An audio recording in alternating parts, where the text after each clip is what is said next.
So welcome back, everybody, to Cool's Reviews. This week we got an exciting guest as our first guest that's experienced a UFO encounter, and yet another guest that's read a book because we love our reading, as you can see, crossing the crevasse. So if you guys don't know, we'll turn it over so he can at least introduce himself. I'm Wallace Wagner. Hello. I guess I have a very varied background. I've had a lot of different jobs, including a mailman and a manager at a bank and international sales, coal miner, farmer, water plant operator, phlebotomist, soil conservationist. The list goes on. Never got fired.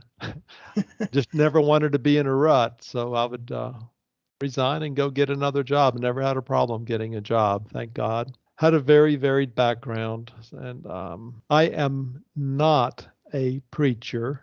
I have not been to divinity school. I mean, I've been to college, agriculture, forestry, and business, but I am self taught. I saw a craft back in 2016, September of 2016, right over my head, the proverbial white tic tac.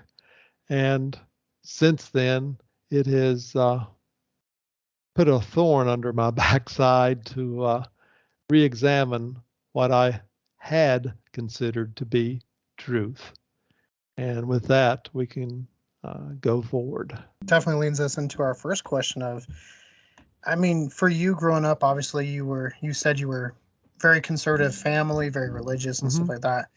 And so before this event, did you even think of aliens or think of like anything of the paranormal? Well, I love science fiction, so yes, that was one thing that is definitely a part of me. I was sitting right in front of the TV in 1966, by the way, when the first Star Trek came on. I could not wait, and I had read Eric von Daniken's Chariots of the Gods in 1972 or 73. I forget now. It was the first book I ever picked up I could not put down without finishing it. So that was always in the back of my mind. Unfortunately, for the next 50 years or so, you're bombarded with all the church agenda, the information that's out there. It's relatively the same regardless of whether you're Lutheran or Baptist or Methodist or a disciple of Christ or whatever. That became my reality. I mean, when I saw the craft, I was totally involved in church. I covered for the pastor when he was gone, on all the committees, sang in the choir, was teaching Sunday school. All the stuff what you might consider the good little Christian to do. That was what I was doing, and I don't do that any longer. I'm in a path of or on a path that has been put before me. Um, it was Reverend Michael Carter, which you might have seen on Ancient Aliens. He's author of 5 books and is a current preacher. I got to meet him after I wrote Crossing the Crevice. We had a sit down talk, and he convinced me that I had left the gates of Western Christianity and I'm on a path. And that has turned out to be so true. I have basically left what all I was taught and what I formerly believed. And in a way, it has lightened my load. I call it a renewal or a freedom in spades, so to speak. I have found many new realities, many new truths for me, and my whole foundational belief structure has been altered. And it all goes back to the sighting of the craft, which at the time, I was taught that anything you saw like that was from the devil. So, and there's plenty of books out there that go hand in hand with that. And it's not from the devil. I did not feel evil at all. I was not scared at all. I saw the craft for about 3 seconds, maybe two and a half, 3.5 seconds. And it was exactly the white tic tac with no nacelles, no wings, no windows, nothing. It looked like a solid, gleaming white oblong object. It was there, and then it was not there. No sound. The wind was not blowing. The sky was as blue as you could imagine. It was a funny thing. I had just made a delivery. I was a mailman at the time, and something or somebody said, "Stop and look up." So I was standing out in the front of this lady's yard, and I just froze and looked, and right over my head it was. So, I've considered now, were they interacting with me subconsciously or, via telepathy? And I'm really wondering about that. Maybe they were. Maybe they wanted me to see them. Maybe they wanted to see the reaction I would have. Maybe they would want to see if I would write a book, or using me as an example to see how society would react. Of course, all the different things went through my mind. Did I really see it? Was it a blimp? Was it the Goodyear blimp? Was it Google taking pictures of the Earth? What happened to it? Did it take off so fast I couldn't see it? Maybe it cloaked and it was there watching me all the time. Or maybe it went into another dimension, as Richard Hoagland had me believe. I honestly don't know. And, if I had to pick between one of those three, I would probably say it was cloaked. Then the question is, was it them, or is it our own technology? I'm open for debate on that. Uh, I know I'm a firm believer in the secret government, and so many trillions of dollars that have disappeared, let's say. And the Space Force, the Space Force is just, throwing a little bit of mud on the wall. We've already been out there. I'm a firm believer in Ben Rich, who used to run the Lockheed Skunk Works. I've read his book twice. It was so enlightening to me. But, you go back to the 90s and he said, we've already been out there. There was an error in the equation. We've already taken ET home. I mean, think about it. Downcrafts, Bob Lazar, I believe in him. Of course, we had Roswell. There were crafts before Roswell. I mean, Cape Girardeau in Missouri. We've had all this time to back engineer, I guess is the words they say, these crafts. And depending on who you believe, we've documented over 50 different species. So, the information, the new physics must be so threatening to our capitalist society here in this country that they cannot release it. Look what happened to Forrestal. Look what happened to William Colby. Look what happened to Phil Snyder. I mean, this must be kept secret to keep our society together. That's pretty much what I believe is the government's, or the secret government's, take on this. Now, whether or not we're getting drips of disclosure now, I don't know. Technically, it was Louise Zandro was the fellow that really exposed the Tic Tac thing. It wasn't really the government per se, but at least they admitted they don't know, and that is a step in the right direction.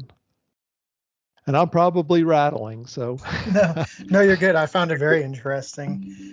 Yeah, no, you mentioned a lot of good things. Roswell is something me and Sam have gone to, and we always found that one interesting just because of their reaction, not just the fact that they said it's a UFO or a flying saucer, I think is what they called it. But then immediately it was like, nope, nope, it's a blimp. But then secretly they fly it on to Fort Worth right away, and it just seems so odd. Now, I'm not against the idea perhaps it was Russian and they didn't want to create a big panic during the Cold War. But still, I'm like, I mean, definitely something crashed. You spoke of Bob Lazar, who's another person we talked about, obviously worked at Area 51 or S4, and he was he was part of the crew that was reverse engineering, because according to him, everyone did something small, but no one did the full project. You've got to give him credit, though. He knew where the craft was going to come out and what time, and had Knapp with him, and it actually happened. He was also the precursor to element 115, what was then called unpentium and is now called moscovium. I mean, he knew about that before the public did. So, you've got to give him some credit. No, absolutely. Yeah, and then another one too that we've talked about is Stephen Greer. Oh yeah, he's mentioned in my book. Yeah, but Stephen Greer with his undisclosed and what's his new documentary? I forget what it's called, Sam. Or it's undisclosed, but he or unacknowledged is his book, undisclosed is the movie. And then he was inspiration for Steve Alton, who we've talked to, and even Steve Alton's fictional book kind of got him some backlash too. So I can definitely see where you're coming from as far as like if they don't want it out there, they'll make sure it doesn't get out there. You're exactly right. You're exactly right. It must be so life-changing that it would just create total chaos, not only in this country, but in the world. I mean, that must be what it is. Because the whole physics, the whole, you know, uh, genre of science, it would be turned on its head. Plus, all of theology and religion would have to change instantly in a heartbeat, and that's where society would really start to crumble. Well, and that's Sure. why talking to you is so interesting because you did come from this conservative background. You saw TikTok, and now it's changed how you thought, right? Yep, Um, without so, without doubt. and like for you, you still believe that there's a higher power, but not necessarily that we're the only ones, right? I want to be careful what I say. Yes, there is a higher power, but I fall in lines with some people I recently interviewed for my second book. One is Reverend Barbara DeLong. I now, since I wrote Crossing the Crevice, which was soon after I saw the craft, I've continued on this path. And this path has taken me to a place I really didn't expect to go, but I have found more truths, and I put that in my second book. And I'll just be blank honest, blunt honest. The God of the Old Testament is no longer my God. My God is bigger than that, way, way bigger. I believed that the God of the Old Testament was my God up until maybe 2018, 2019. Since then, it's been an eye awakening experience. I've gone back and studied, and I mean, the differences between the Old Testament God and the New Testament God are day and night. My God is the New Testament God now, which is the higher power, a God that exists in spirit, light, and love. Those are the three attributes that are mentioned. And the God of the Old Testament is not in spirit. He walked. He walked on the earth. And the only spirit he was in was a craft, which we can get into later. That's another term for a craft or what they flew in. This God in the Old Testament flew. This God in the Old Testament changed his mind. This God in the Old Testament was responsible for the murder of thousands of people in situ, women and children. They were not given another place to live. They were not put in jail. They were not indoctrinated. They were murdered on their own land and taken over. I can't accept that any longer. The same thing with Job. Look what happened to Job. And Job is the oldest book in the Bible, as you may know. Here you have God and supposedly Satan talking rather candidly to each other. A bet is made. Okay, God wins the bet. But look what happened to Job. Job was the whipping boy. He lost his 10 children. Sure, they were replaced with 10 other children, but how does that account for the original 10 children? And not only that, he was rewarded with material objects, double what he had. Who cares about the material objects? That's considered taboo now. But that's how that God rewarded Job. And it just doesn't make any sense to me anymore. It doesn't. It's almost like the Old Testament should be in a separate book compared to the New Testament, because my Jesus in the New Testament did not come here to destroy. He came to build up. And the difference is day and night for me now. So I am a Jesus disciple. I'll say that to everybody, and that appeases most people. But when I go to church now and everybody's starting to pray to God, I'm just wondering which God they're praying to. I'm praying to my own God when I pray. I'm not praying to a God who walks that flies around in a craft. That at one point in Exodus is actually walking on the ground, looking for Moses so he can kill him. Okay, the same Moses that brought the Israelites, that he had chosen to bring the Israelites out of Egypt. I mean, you can envision him knocking on the door and Zipporah answering. And if it wasn't for her fast thinking to cut off the foreskin of their son's penis who was with them and laying it at the foot or feet of Yahweh, Moses would have been killed right then, murdered, because Yahweh had landed his craft and was going to murder him face to face. Couldn't do it from the air, apparently, but I'm probably going to get myself in trouble for that. But I'll let you ask some more questions. I'll be quiet. No, you're good. I find it interesting. I'm sure Sam does as well. But that kind of brings up a good point about the books. I know in your book you said that they should be separate, but then you also talk about like the evolving Bible, as I call it, where it just changes depending who has it. And this really kind of makes sense because like a topic me and Sam have done a lot about is Billy the Kid, and that's only been 150 years, I think. But it's changed. The story's changed so much. So what can happen in 2,000 plus years? Sure. So do you want to go in a little bit Mhm. more depth about like the changing Well, stories and what's included, let's what's just not? start at the beginning. Nobody went around writing everything that Jesus said. Nobody was going around writing everything the apostles or the disciples said. This was all brought to life decades and hundreds of years later. Somebody wrote it down, and then it was on parchment and stuff that never lasted for very long. As far as having any extant copies today, there may only be one in the Vatican basement. And that's about all I know on that subject. But you have everybody trying to decide what was real and what wasn't real. All the Gnostic stuff got cut out. And that's a problem with me now too, because part of me says that Jesus had training with the Essenes and some of the other Gnostics. So you had to cut all that out. The original canon that Jerome tried to put together was a balancing act. He had to have the canonists' approval, he had to have the Jews' approval, he had to have the Greeks' approval.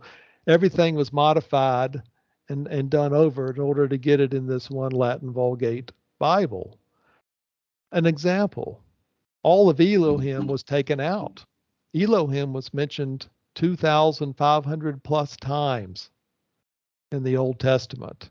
It was Elohim who created the earth and the heavens. It was Elohim who came down, and this coming down, by the way, is mentioned some 19 times in the King James Bible. These gods come down. They're not here already. They're not omni anything. They must come down. Getting sidetracked. But you have all these people trying to appease everyone. So here's Jerome about to go crazy. He's living in a cave while he's trying to put all this together. It's been watered down already by the time it gets put together, and it's put into a language that very few people, unless you were rich and well educated, could even decipher. So it's kept real close to the church, and it's got the church's blessing. Okay, so what happens over time? The church gets very powerful. The church is money hungry. The mantra has become, you need to come to church, you need to tithe, You need to accept Jesus as your Lord and Savior. You only live one time. You better get this one life right, or you're going to spend eternity in hell. You're going to spend eternity walking on streets of gold with God wiping tears from your eye. And the best place to do that is come to church. So this church is all powerful through the Middle Ages, all the way up to the Protestant Reformation. But during that time, you've had Emperor Justine and some other people take out things that were in there, such as reincarnation. Reincarnation was originally okay. Origen believed in his own form of reincarnation and was accepted in the first 200 years of Christianity. At one point, he was called the brightest mind the church ever had since the apostles. He had his own thought on reincarnation, that we were all alive before we were born. So that's what it's meant early on in Genesis. And when he's talking to Jeremiah, that we've all been alive. And this is a truth I've discovered now. I've been alive a long time. And this is just one life that I have, and I'll have many more lives. And we can talk about that later too. But that's kind of what Origen believed. People came and go. These spirits and souls came and incarnated. And that was acceptable in the early church, and it all got weeded out. It all got weeded out. The only part that's left now is who was John the Baptist. And some Christians don't even realize that. You have to point it out to them verbatim in Matthew that John the Baptist was none other than Elijah. And Jesus himself said, if you can accept it, John the Baptist is Elijah. So that was even hard for, a hard pill for them to swallow then. But as time goes on, the church got so powerful, this Protestant Reformation happened. Bless everybody who was involved. But this Bible changed remarkably at that time. It got translated into German. It got translated into English. All these scholars, from William Tyndale to John Calvin to, you name it, they all do their little tweaks to the Bible. The Bible gets tweaked itself. The Apocrypha used to be in it. Then it wasn't. It got taken out. It got too expensive to print. You get the King James Bible starting around 1600. King James wanted his own mark on it. It was all redone at that point in time. And they had no original documents to look at, none whatsoever. And you have Sir Francis Bacon, who is really in charge of the whole thing. And well, in my book, there's multiple references to what was changed, and some key points to look at, including Shakespeare. He was a 33-degree Mason. There's a little bit of controversy on whether he was a Rosicrucian, but regardless, either of those Shakespeare's at each other, and some of that's in my book as well. So it's all been changed into the King James, and then you think you have it right. So where I live out here on the East Coast or the Bible Belt, most people still think the King James is the Bible. It's the real deal, that every word in it is God's, from God. It's divine. All the other translations after that are inferior.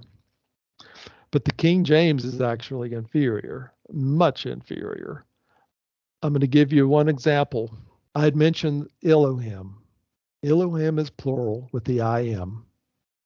It meant gods, plural, both male and female. Well, guess what? This is open for debate, but Yahweh always had a consort, and that consort may have been Asherah. Asherah was either Yahweh's father's wife or Yahweh's consort. You have to do your own study on that. But she was venerated by the Jewish faith, starting with Rehoboam, Solomon's son, in the temple. There are so many artifacts to support this that it is a known fact now. She was a legitimate god, and she was often depicted by maybe a tree or a serpent with the snake. She was a god. Okay, so she's not mentioned. You have to think. Women were second-class citizens all through this time frame we're talking about. They weren't involved in the canon. They weren't involved in putting the Bible together. They weren't allowed to be priests. None of this changed until the last 100 years. I mean, women couldn't even vote. So it was a man's world. So we had to have a one male God. That's the fallacy. Okay. Now we are in 2023, and a lot of people think the NIV is a better translation than the King James. Well, guess what? The King James Bible was the only Bible that mentioned Jehovah, which is the Greek derivative of Yahweh, is mentioned 7 times. And all these newer translations, many of which have gone back to the earliest documents we can find and retranslated, there is no more Jehovah. Not mentioned at all. In fact, he's been replaced with Asherah, who I just mentioned. Asherah is mentioned 40 times now, the female god in the NIV. So you're getting the influx of women now, women preachers. Wherever I go, it seems like anymore, especially in the Methodist denomination, half the preachers are women now. Think about the changes that's happened. Women don't have to wear veils over their head anymore when they pray. Women are allowed to speak in church now. Women are 50-50. I mean, there's been so many things, and it's like religion, fellas. It morphs over time. It definitely does, and the same thing has happened to the Bible. It has morphed over time. We don't know God's words. The only words God from the Old Testament wrote were the 613 some Jewish laws that nobody pays attention to because they couldn't abide by them all, or the 10 Commandments twice. That's the only words that God wrote. Everything else was done by man many, many, many years later. And once it's done by man, it's like the little game you used to play in grade school. You start something going around with one person. By the time it gets to the end, who knows what you get? Yeah. And that's pretty much the way I view it now. Yes, it's a great book. Yes, it's held in high esteem, and it's helped hold society together, and it has been a uniform thread for society. But the more you study it, the more you study church history, you realize that it's not what it's cracked up to be. And as I'm on this path I'm on now, my God is much bigger than the God that's mentioned in the Old Testament. Because when reading this, I wondered how much you had backlash from like church folk who didn't believe in UFOs, but perhaps also UFO people that didn't believe in like any other church stuff. Like, did you have backlash from both? Was it even? Did you have more from one side, maybe? Well, it's funny. I'm on a few podcasts now, and that question always comes up. And I'm hesitant to answer it because I no longer go to the church I went to. I have a hard time going to church now for multiple reasons. Um, I sit there and critique the preacher, what's right and what's wrong, because they don't connect the dots the way I do anymore. I mean, I'm gonna tell you something that Patrick Cook said that is going to stick with me the rest of my life, pertaining to the UFOs and in the Bible and whatnot. He says the church ignores it, and that is so right. You skim over it. You may read it, but that's not what the sermon's going to be about. The sermon's going to be about something else the preacher feels comfortable about discussing. Or you're going to read it in the Bible, but your book that you bought for your Sunday school class is going to skip over it. And MacArthur does that a lot. I mean, that was the book we were using when I was teaching Sunday school. All the challenging questions we had, no references. No, we just skip over that. I call it ostracism. You just stick your head in the sand and pretend it's not there because it doesn't fit the agenda. We have to stick to the agenda. But anyway, Patrick Cook says the church ignores it, the government hides it, Science avoids it, and education rejects it. And he is so true on all four of those fronts. And here we are discussing it because we know, and I know that it's real. I know that we're not alone. I know we've never been alone. And I know that if they wanted to kill us, we would not be here now. I view all these gods from all these different countries throughout eternity all came to teach us, to share with us, to share their knowledge with us. And I'm wondering what we've made of it. Have we really gotten what they were trying to teach us? I mean, Peter did step out of the boat and take one step on water by himself before he panicked. And that's something he could not have done before. And, Paul brought somebody back to life and was able to blind someone, Elymas, just by looking at him. That was something that he as a tent maker could not have done before.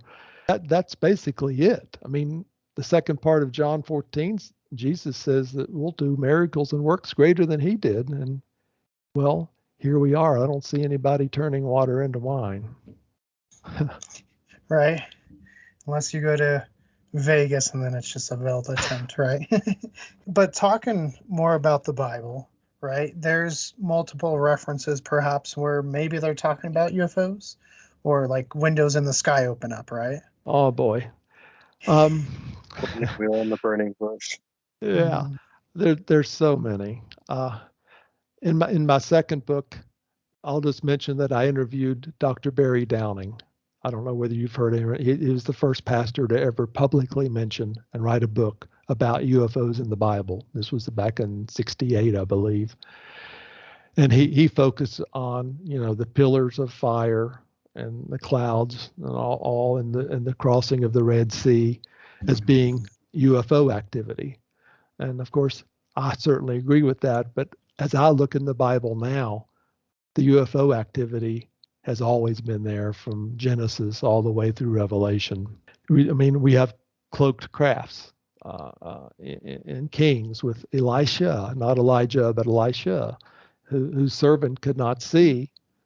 And Elisha prayed, and the servant opened his eyes, and he could see all these chariots of fire, which are crafts, all around. They were there all along, but he just could not see them. And I make a point of that in Crossing the Crevice, that we see just a very small portion, maybe 320, 330 nanometers of the whole light spectrum. We don't see the X-rays and the gamma rays and the ultraviolets on either end of the spectrum. We just see a very small portion. So, it's like looking through an infrared camera. You see things you don't see with your eye. But I'm a firm believer now these crafts are out here even as we speak right now. We just can't, see them. I focused on three words in the book: spirit, glory, and stars. And I've connected the three in a way that, I did not before. Spirit is really a craft. It's used interchangeably as perhaps the Holy Spirit or a craft. This is brought out in Zechariah 6 when he mentions that the chariots coming out from the clouds are actually spirits. And that changes a lot of the dictation and beliefs in the Bible for me. When you read about a spirit, for example, in Revelation 4, John goes up after seeing a door open in heaven. What if it's a literal door? He goes up, he's called up. Here's this proverbial voice coming down to say, come up here. He goes up into the Spirit. And this is in every translation I've seen, even the Koine Greek. He goes up into the Spirit. He doesn't go up in spirit. He goes up into the Spirit. And this Spirit flies him around the heavens, where we get the depiction of, the mother giving birth and whatnot with the stars in later chapters. I focus on glory. That's one of the hardest words to decipher. The Greek word for that is doxa. The Hebrew word is kabod, and sometimes hadar. It's really described as the most brilliant, white, bedazzling light you can imagine. It's a heavenly light. It's a light that comes from heaven that often shoots down to the ground. It has defined border. It's a round light. So right now, hopefully the bells are ringing. What happened to Paul on the Damascus Road? A light comes down. The voice comes from the light. The voice and the light comes down around him. What happened to the shepherds in the field the night Christ was born? The light comes down. The voice comes out of the light, which happens just to be right over their head. The light shone around them in a circle like a large flashlight. You have some ancient paintings. I've got one in Crossing the Crevice that shows a craft in the sky with beams shooting down. Think about this for a second. These beams that shoot down are called glories. In the second verse of Silent Night, it goes like this. These glories stream from heaven afar. Never knew what that was until recently. Now it makes sense. Glories stream from these crafts, and these glories are a white, bedazzling, focused beam of light. The third word of stars, the Hebrew word is ector. Any light you saw back then in the sky was a star. Okay, that's pretty much the initial foundation I need to get across. Stars don't move in haphazard fashions. Okay, and that includes the Star of Bethlehem. In Judges 5, there's a little story, the song of Barak and Deborah, or Deborah and Barak. And you know, it's very interesting. It goes something like this. The stars fought from heaven. From their path, they fought against Sisera. And a few verses later, it says, "Curse Meroz," said the angel of the Lord, "utterly curse its inhabitants, because they did not come to help the Lord." So many questions arise from that. Why does the Lord need help? If he's omni-everything, why does the Lord need help in a fight? I mean, nobody's been able to explain that to me. And then you have the word morose. It doesn't seem to fit the agenda of the church. So what do most theologians and expositors say? Well, it must be a certain location or geographical location somewhere around Israel. But guess what? Nobody can say where it is or when it existed or what happened to it. So you go to the Jewish faith. Guess what?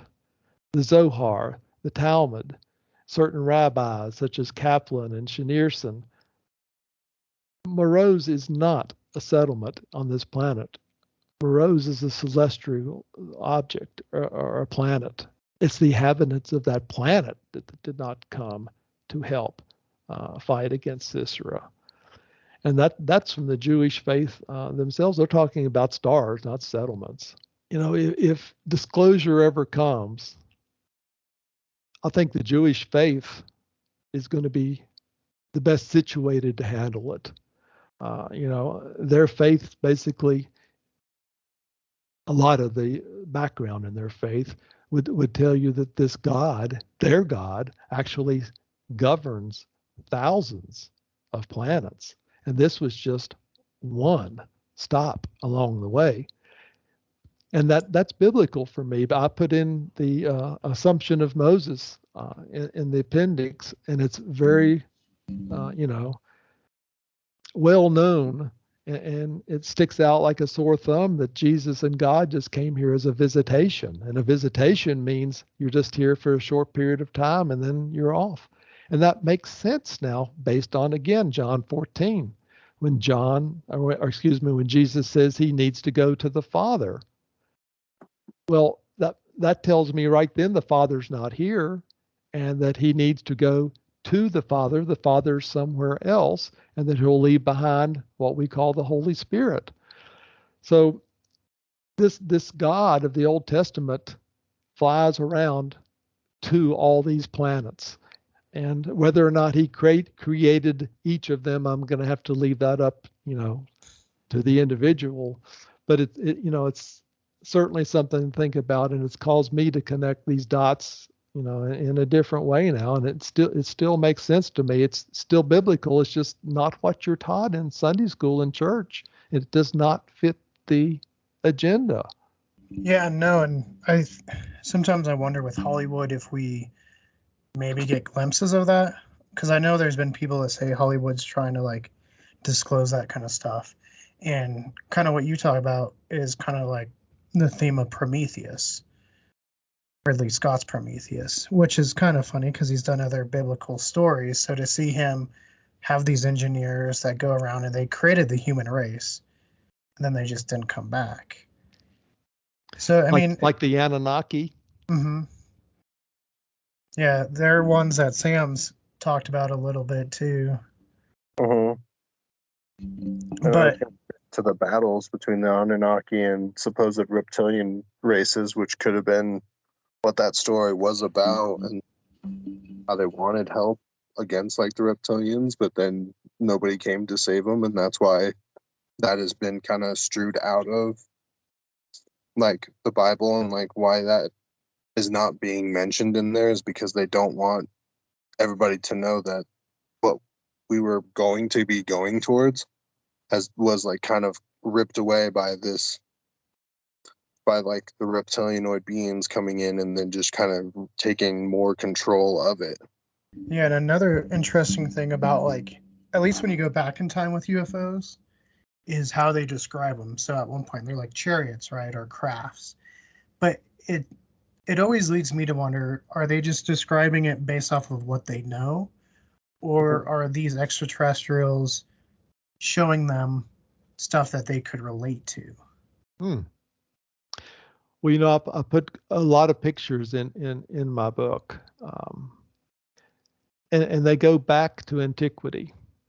Really, these people saw something, and it was important. It must have been a seminal point in their lives, like mine was, important enough for them to take time out of trying to find food and heat and clothing, and shelter to live. They went out of their way to do glyphs on rocks and whatnot, and paintings that you can't. I mean, the UFOs in some of these 1,000-year-old paintings are exactly what we see today. I mean, you can't make this stuff up. It must have been life changing for them. And it's the same crafts, on the glyphs that we have today. So I've got one pictured here that shows the craft that has crashed with half of it down in the ground. We've never been alone, and I've got several examples going back before Christ was born. Thank you, Keegan. You're welcome. I was trying to find the page, and I'll put it in there for you. It's just we've never been alone. They've been described as cigars, as a flaming wine bottle, as a shield, as flaming arrows, and then the modern day stuff with the triangles and the disc and the saucers and the cigars, that the Tic Tacs and whatnot. But that just makes me realize that the universe, which is what you're seeing behind me, by the way, the backdrop is the Hubble wide field of the whole universe, and those are actual galaxies, not solar systems. And within each of those galaxies are billions and billions and billions of stars. Around each of those stars, at least one planet. Our solar system has 8, but most of the astronomers say that they would guarantee at least one. So you're looking at an astronomical number of possible planets behind me. Surely there's life out there. I mean, the Jewish faith knows there is. Why can't we accept the fact that we are not alone, and that we've been visited multiple times by multiple different beings that we portrayed as being gods because they had advanced knowledge that we did not have. So we construed that to be miracles, and we called them gods. Now I realize it's just a matter of not understanding. That's what it is. That we're all brothers and sisters. Let me throw that out right now. Something that I've resonates with me in the last several years, that if you believe in the one big God of the universe that's full of light and love, and that exists as spirit, that is genderless, by the way, as we are actually genderless when we're in our spiritual form, because we're all spiritual, we're all brothers and sisters. I look at Christ now as my brother and my mentor, not as a savior. I'm going to live anyway. I mean, the serpent was right. We don't die. Now, the church has taken that and said, oh, well, that must mean a spiritual death. Well, doesn't say spiritual death, does it? We don't die. And I've been alive before because there's no time. Time does not exist. Time is only a local construct for us here on this planet right now. Time does not exist out there, so you can forget about it. The spirits live eternally. And as Reverend Michael Carter says, the finite will never comprehend the infinite, but we live infinitely. And we've been alive before we were born.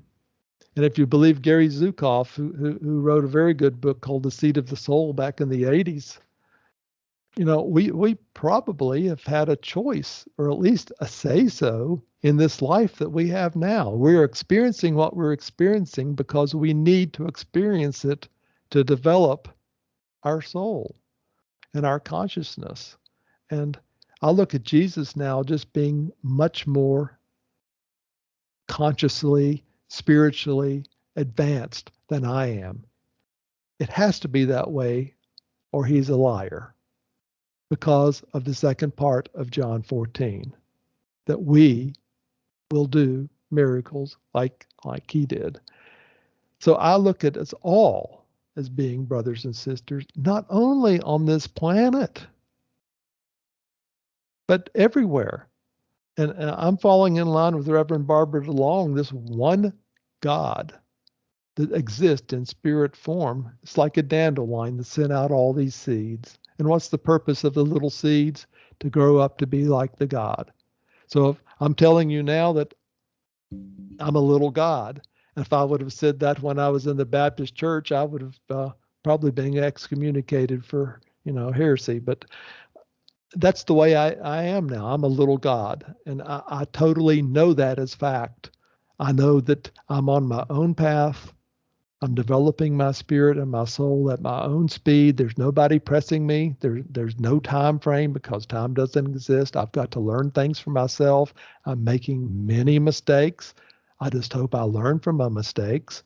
Life goes on, and I will continue to develop and grow as keep going down the path. And that's what I'm fully convinced of now, fellas. So I'm just sharing with you. No, Yeah, that's no. awesome. Yeah, no, it's great. I've been enjoying it. Yeah. You have lots of great information. I mean, honestly. And for you, you've done a lot of studies, obviously within the Bible, but then you also talk of other studies like your Egypt time. Mm. Yeah, I was going to do a book on Egypt. This was back around 2005. I was really into studying Egyptology and the Great Pyramid. So I sold my toy model trains and flew over there and went to the Jordan and got rebaptized and went all through Israel, went to Portugal or Fatima, and of course spent 3 days in Egypt, Cairo, and went to the Great Pyramid. You're taught when you're at the Great Pyramid that it's Khufu's tomb, that all the pyramids were tomb for the pharaohs. And you're taught that, they started out with bricks, and they started out with the step pyramids, and then they progressed to the bent pyramids, and then they finally got it right with the Great Pyramid. That's what they tell you. I'm pretty sure that that is not correct. I am now of the strong opinion that the Great Pyramid existed first, going way back earlier than the 2560 BC they would have you think. And the others were mere copies, trying to get it right. And there are multiple reasons I will say this without taking too much time. Pyramids that were built for tombs for pharaohs were full of artifacts and whatnot to help the pharaoh get to the afterlife. None of that was found in the Great Pyramid. They claim it was Khufu's pyramid. Guess what? Khufu's nowhere to be found. The only statuette we can find of Khufu was found 200 miles away, and it's about 6 inches tall. And a picture of that is in the book. Yep. That's all we know. He was basically in, we don't know much at all about this Khufu or Cheops or Cheops in the Greek. We just don't. Furthermore, all these pyramids that were actual tombs are full of hieroglyphics. No hieroglyphics in the Great Pyramid. So what's missing here? Something's not quite right. And then you start looking at the mathematical concepts. Well, the Great Pyramid is the only pyramid that is socketed into the ground. It uses the base of the earth as its foundation. No other pyramid can claim that anywhere on any continent. Secondly, look where it's located. The geographical center of the earth. Now think about this for a second. Think of West Virginia. That's my home state. It's shaped rather funny. It looks like a teapot. Where would you be in that state if you could balance it on a pinhead? You would be somewhere in Braxton County, where the Flatwoods Monster is. And you would balance the state right there. Think about, they knew exactly on this planet where the exact geographical center was to build that pyramid. It's aligned to true north. It's only off 0.1 degree. That's equivalent to today's best standards. All 4 points point to the cardinal points of the compass. The height of the pyramid is the average height of all the mountains on the earth. It's made with stones up to, some say, 70 tons apiece. It was covered with white Tura limestone that was brought in. Some of those were 9 feet thick. It was put together with a mortar that we still don't know a whole lot about. We know it was gypsum. We know it was heated some way, but yet they didn't have any forest. So how did they heat it? We're not real sure, but it was put on like a thin coat of paint that was actually stronger than the rocks itself. We still have a lot of unknown on that. But these rocks were put together so the pyramid looked solid. And there was a door on the north that rotated. It was put together so fine you couldn't even see it. It just looked like a solid object. Here in the late 70s, due to satellites, we realized that the sides were actually concave. And the degree of the concave is the exact curvature of the earth. And there's been many other people. I've got all the 22 books that have been written on it with all the mathematical construction. It's nothing but a mathematical representation of this planet. Now, how these Egyptians knew that in 2560 BC, you got me. And where did all the knowledge go? So what did I do? I put the next pyramid in my book, Yusuf's pyramid, and a picture of it. Guess what? That short period of time, they lost everything they knew. If you believe what the Egyptians tell you, then where's the next greatest pyramid to one up the one that Khufu did? Or where's one even equivalent to what Khufu did? The next pyramid in line is a pile of stones. It's rubbish. The Great Pyramid existed first. I believe it probably goes back to the time of Osiris, maybe Enoch, maybe Ra, maybe Hermes or Thoth. Line of thought. Some other people have their line of thought. I've even heard it's been a water pump. There was definitely water around it at the time. But the thing that resonates with me the most, I'm going to reach behind me and grab a book, is one written by Tony Bushby. He says it's an initiation chamber. I believe that. This, out of all the books I have, and this is probably the 23rd book that I have on the Great Pyramid, this one resonates with me the most. Back then, there were mystery schools, and Jesus may himself have been a graduate of this mystery school, probably called the Black Panthers. To be anybody back then, you had to be a graduate of the mystery school. And Bushby goes through everything that's in there, including the Sphinx, how it all works, and how you end up in the King's Chamber and whatnot. And it all makes sense to me. It totally makes sense. One other thing I'll throw out, once I was in there, the sarcophagus was as square as it could be. It was cut out of a solid piece of granite. We're taught that they did not have anything but wooden tools or maybe some copper tools. Well, guess what? You could take your finger and stick it in, drill holes in the sarcophagus where the lid was, and you can feel a lip about that high. They had something to drill that hard granite with that left a lip in that hole, almost a quarter-inch high. That could not be granite. It could not be wood. Somehow, some way, they had advanced tools, whoever built that, to do it. And the sarcophagus could not be carried in there. This is another interesting conundrum. The pyramid was built around the sarcophagus. I mean, the engineering is just, it just blows you out of the water. And I've got a little bit more to say. It's been purported, based on calculations, that there were 36,000 individual limestone blocks on each side of the pyramid. And the pyramid has 4 sides. 36,000 times 4 is 144,000. Well, that in itself doesn't mean a whole lot until you read a few other books that tell you that on each one of these blocks was written a name, an individual name, in a writing that no one could comprehend or decipher. So here you have 144,000 individual names, which happens to coincide with what? The chosen ones in the book of Revelation.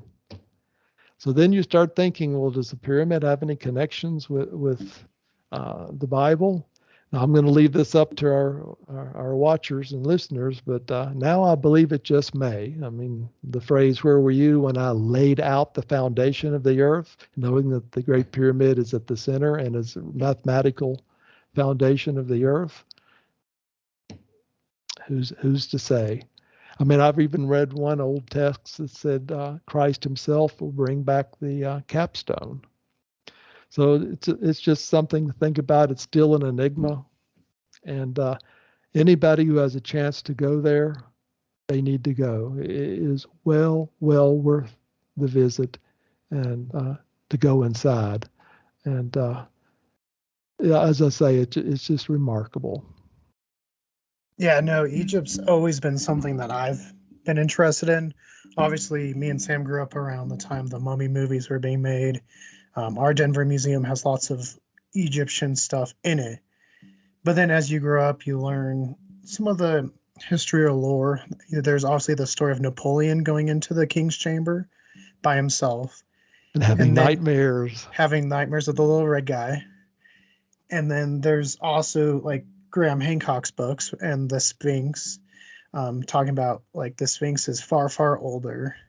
And so it just opens you up to like what happened, like why did we digress, or what's going on, because at some point we built these great pyramids and then really nothing for a while.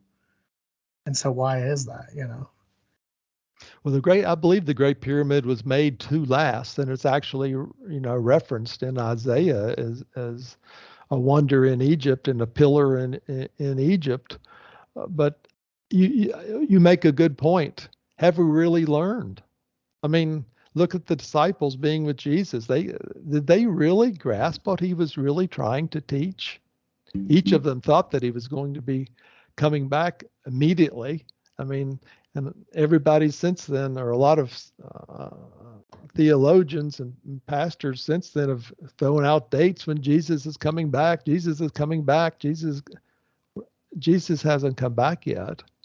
We're still here, and you know, it's just one of those things you're going to have to accept that we just don't know. We don't know why we don't know. We don't know why we haven't learned.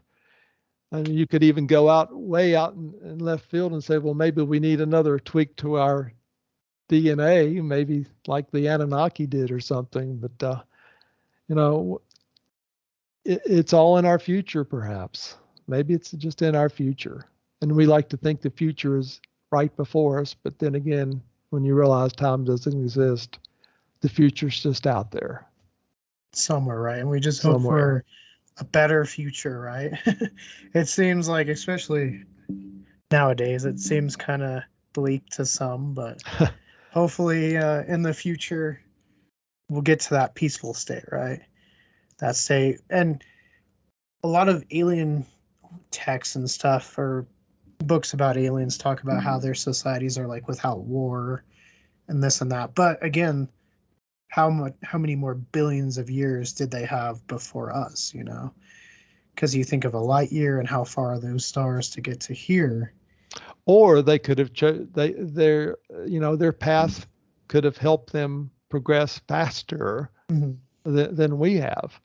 I mean, who's to say that some of my previous lives, weren't necessarily on this planet? And who's to say that I'm a slow learner, or I might be a slow learner, or I know I've made mistakes, several big ones in this lifetime. Maybe it's going to take longer for me to really uh, learn from my mistakes than it does other people. I've studied a lot of, NDE cases, near-death experiences, and a lot of books on reincarnation, Edgar Cayce, and the list goes on and on. And I'm pretty well convinced that when you die, you don't die. Your spirit and soul exit your body, normally through the head, and normally, not always, you're in a tunnel. And then eventually, you'll see a light, a little light, and we're all creatures of the light. God is light. And, Jesus transfigured into light. He's my brother. So that's me, but I'm not that evolved yet. I'm still a babe. And I've got so much more to learn. And I believe we all do, or we wouldn't be put in this terrible testing place, as Reverend Barry Downing would say the earth is. It's just a terrible testing place to see where we are. We're being refined with fire, biblical term, to see really where we stand and maybe what our next life, needs to be to help us to grow. Nothing to fear. Love without doubt. Love in measures that we can't understand is what permeates the universe. I know this now. And our God is full of forgiveness, love, mercy, and grace. And with that, take and heed comfort that just because you screwed up badly in this life, you are the son or daughter of a God who has love in such amounts, such agape love in such amounts that we just can't comprehend it. And that love permeates, I believe now, the entire universe as we know it. Yeah, and for me, I guess I always figured there was something after whatever we are, what state we're in now. Um, my dad, I mean, because we ghost hunt on as well as paranormal or UFOs and cryptids and stuff like that. But my dad had an experience when his papu, because we're Greek, so papu's grandfather and stuff. But his papu had passed away unexpectedly in the late 70s. And I met his yaya when I was a kid. So it definitely was unexpected, but it was in the middle of the night. His mom knew. And all night she was trying to figure out what she was going to do to tell my dad his papu had passed away because they were so close. And in the morning, she was like watching the door because I guess outside her door in the house, she could see both my uncle's room and my dad's room. And my dad came out. He was like talking to something up in the air. And then they went in my uncle's room, came out. He was talking again. And they looked down in the like the grates because you know how the old houses had like the air grates and stuff like that. So he just looked in that, and then he looked at my eye and was like, "Did you see Papu?" And I was pretend like she just woke up. She's like, "Oh no, what do you mean?" And he said he woke up because there was a like a loud whirling noise, and then Papu was there, but he wasn't old anymore. He was young, but his clothes sparkled like diamonds, and he had come to say goodbye. And so he wanted to say bye to my dad and my uncles. That's why they went into my uncle's room. And then he came out and he wanted to go downstairs and look downstairs because that's where he had lived at the time. He wanted to go look at it one more time. And he dissipated into like a cloud and went down. And that This was is so that. cool. Yeah. So that No, no one, pun intended. yeah. Yeah, no, but that one's always stuck with me because like we've had experiences, but that one I just don't know how to explain. Like, because he didn't know he died. So how does your mind make that up? You know, we've had some crazy ones Sam can attest to. Mhm. Been like stalked by something that wasn't there in the middle of the woods. I thought was a mountain lion. Like I for sure thought I was about to get mauled by a mountain lion, and then nothing. Like the leaves are moving. I just feel like sometimes maybe we're just a little too close-minded, right? We Mhm. believe we've already hit that like apex when there's still so much more to learn. Hold on, let me find the page because you had some great pictures of crop circles in here. I was wondering if that topic was going to come up. Oh yeah, because and I don't Oh know yeah. if you've seen Project Blue Book, the TV series. Yeah, yeah. It's really good. We really enjoy it. But there's one in here. Where did it go? That reminds me of like oh there it is. Let It's me interject one thing real fast.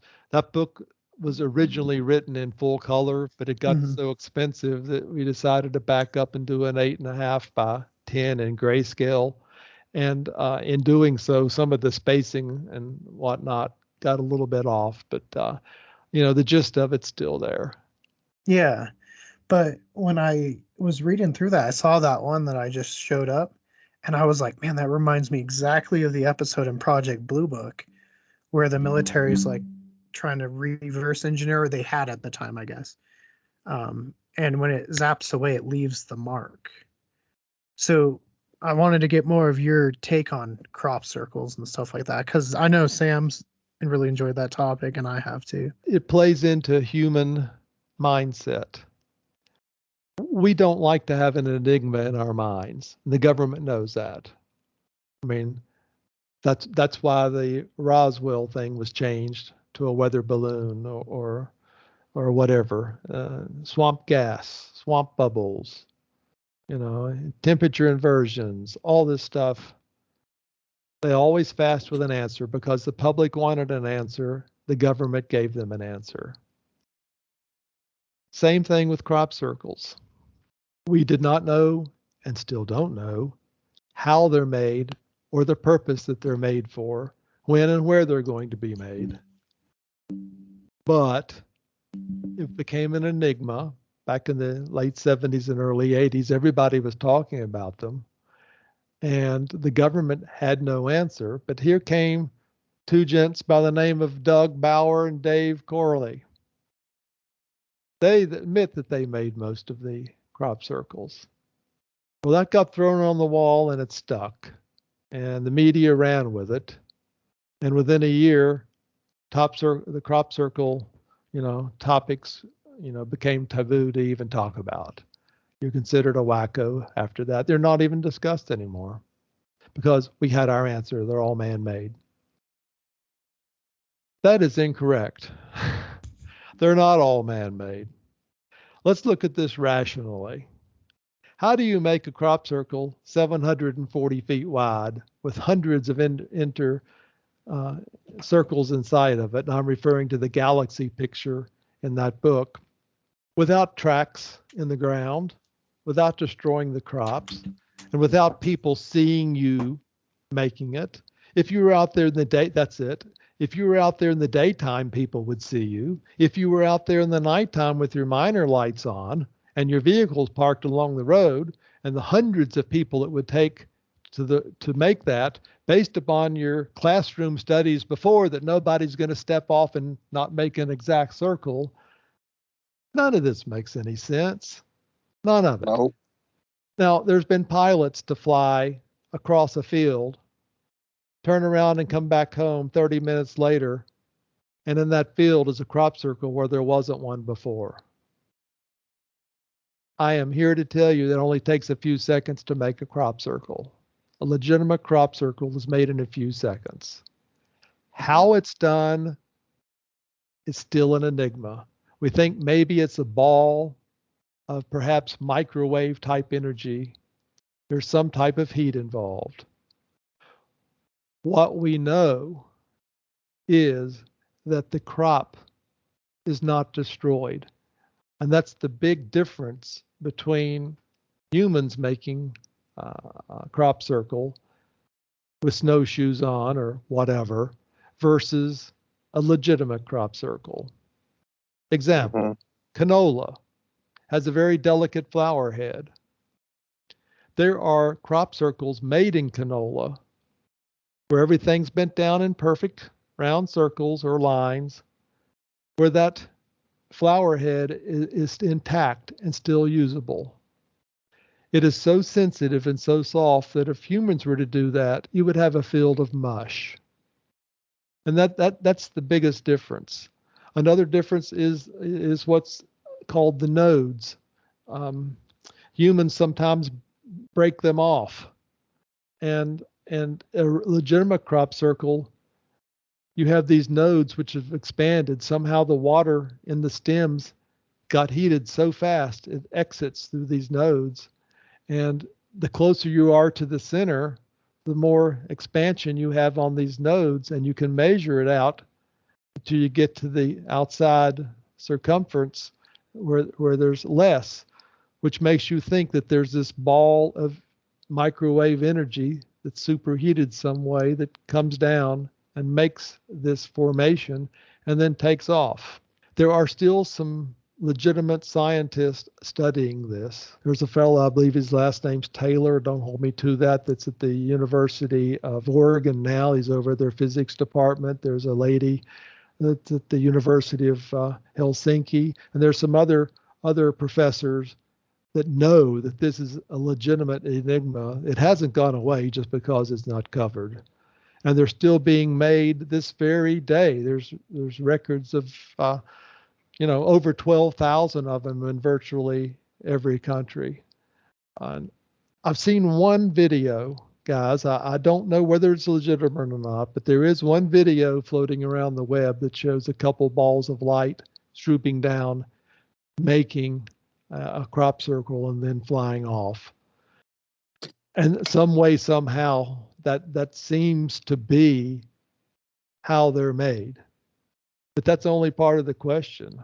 Why are they being made?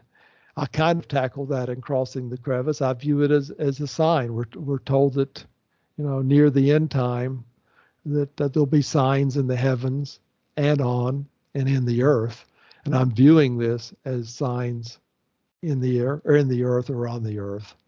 So that's pretty much my take on them right now. They're still an enigma, still happening. Just because you don't hear about it doesn't mean they're not there. It doesn't mean we don't understand them. So True. Sam, what do you have to say on that? I mean, I think it maybe could be like messages or like a way of like communicating and like trying to communicate with us, but like I don't know. It is really weird to see the difference between the man-made ones and like the ones that you're just like, that doesn't make sense. Or Yeah, you can't like, even get out into the humans that field without leaving tracks. I mean, you can see the tracks when true. that are out And there. then the way that the, like plants are like positioned at like a perfect 90-degree angle, and like It's just like, well, if we tried bending them, they're not gonna like stay like that. They're gonna like droop down. Like they're just like perfectly like up and straight, and they just stay there. They're like frozen almost. You Or like, remember the Carl Sagan when we sent out the message, the Acebo project back in the 70s. 20 some years later, we got a response back. That was our response back. Can you see that? Oh, it blurred out. Darn. Let's see if I. I don't like this. But anyway, maybe you can hold yours up. I'm on page of the book you have, 128. Is this the right page? Yep. Awesome. That's what we got back. That's part of what we got back. And yeah, we also got the square thing back. Let me find it real fast. yeah. I think they know that we can like A couple move pages things. later, we got this back. There it was, right there. We sent this out and we got this back. Yeah. Those are two crop circles that I believe were written so that we can understand. They've both been deciphered. The response we got back from what we sent out really implies that we had it a little bit wrong. The DNA was a little bit off. We need to give more credence to silicon. We need to give more credence to 3-foot high gray aliens. And there's some other, descriptions in there that people smarter than I have labeled. But I found that pretty interesting, that exactly what we sent back came back to us 20 some years later with a few tweaks. In the same way these crop circles are made. I mean, it just appeared overnight. Yeah. I mean, it's a way of communicating in like a way that they can like describe it to us, because they know we're kind of like watching the Earth from the skies. So it's like a way to communicate where they would probably have like struggles doing it, because like some of them I know the way that they move in patterns and like how they change their lights is like a form of communication as well. We just don't know how to decipher it, or a lot of people that are observing it are just observing it and not like seeing that it's probably a message or like some sort of code to try and like translate or to talk to us, but like it's just very difficult because we don't know how to do that. There's like probably certain government like programs that are more about like deciphering those messages, but as like normal humans, since we're not being taught how to like decipher codes in that certain way, it just looks like a light show in the sky for us. I wish we could put some more emphasis on the study, and it would be thought of in a different light with a lot of our universities and whatnot, but it's just not. Well, and that's definitely something me and Sam can attest to, is anytime we talk about aliens, it just, man, it's so hard to do it over the internet. Especially because we do a lot of just like history stuff. So it's hard to balance, like, I don't know. I think sometimes perhaps some of the alien stories are leaked intentionally, and they're not real alien stories, but they're leaked by the government to kind of throw off perhaps the ones that are true. Mm-hmm. And this kind of brings us to Roswell again, because I mean, I didn't plain sight. But like Roswell is one that I believe in. Me too. Mm-hmm. All roads lead to Roswell. Yes. They do. Thank you, Stan Freeman. Mm-hmm. Yes. We actually were out there last year when they got to put out his plaque on the UFO Walk of Fame. Really? Yeah, we got to meet his daughters, and then Jesse Marcel the third was there, so that was pretty cool. Cool. Travis Walton, who got abducted, Fire in the Sky. But yeah, Roswell to me, because we used to do series on conspiracies or cover-ups, and to me the two I always kind of read into a lot were Roswell and JFK, just because Occam's razor, right? The simplest answer is usually the most correct. But with their stories on those two events, it just doesn't add up. Like, a weather balloon's not going to cause that destruction. the No. people of Roswell see weather balloons getting launched all the time. And how's this military guy who works with weather balloons gonna just be like, nah, alien saucer? So that's why like I said, I don't discredit that perhaps it was Russian and they were just trying to cover it up so we didn't have a panic during that time. Or Soviet, I guess.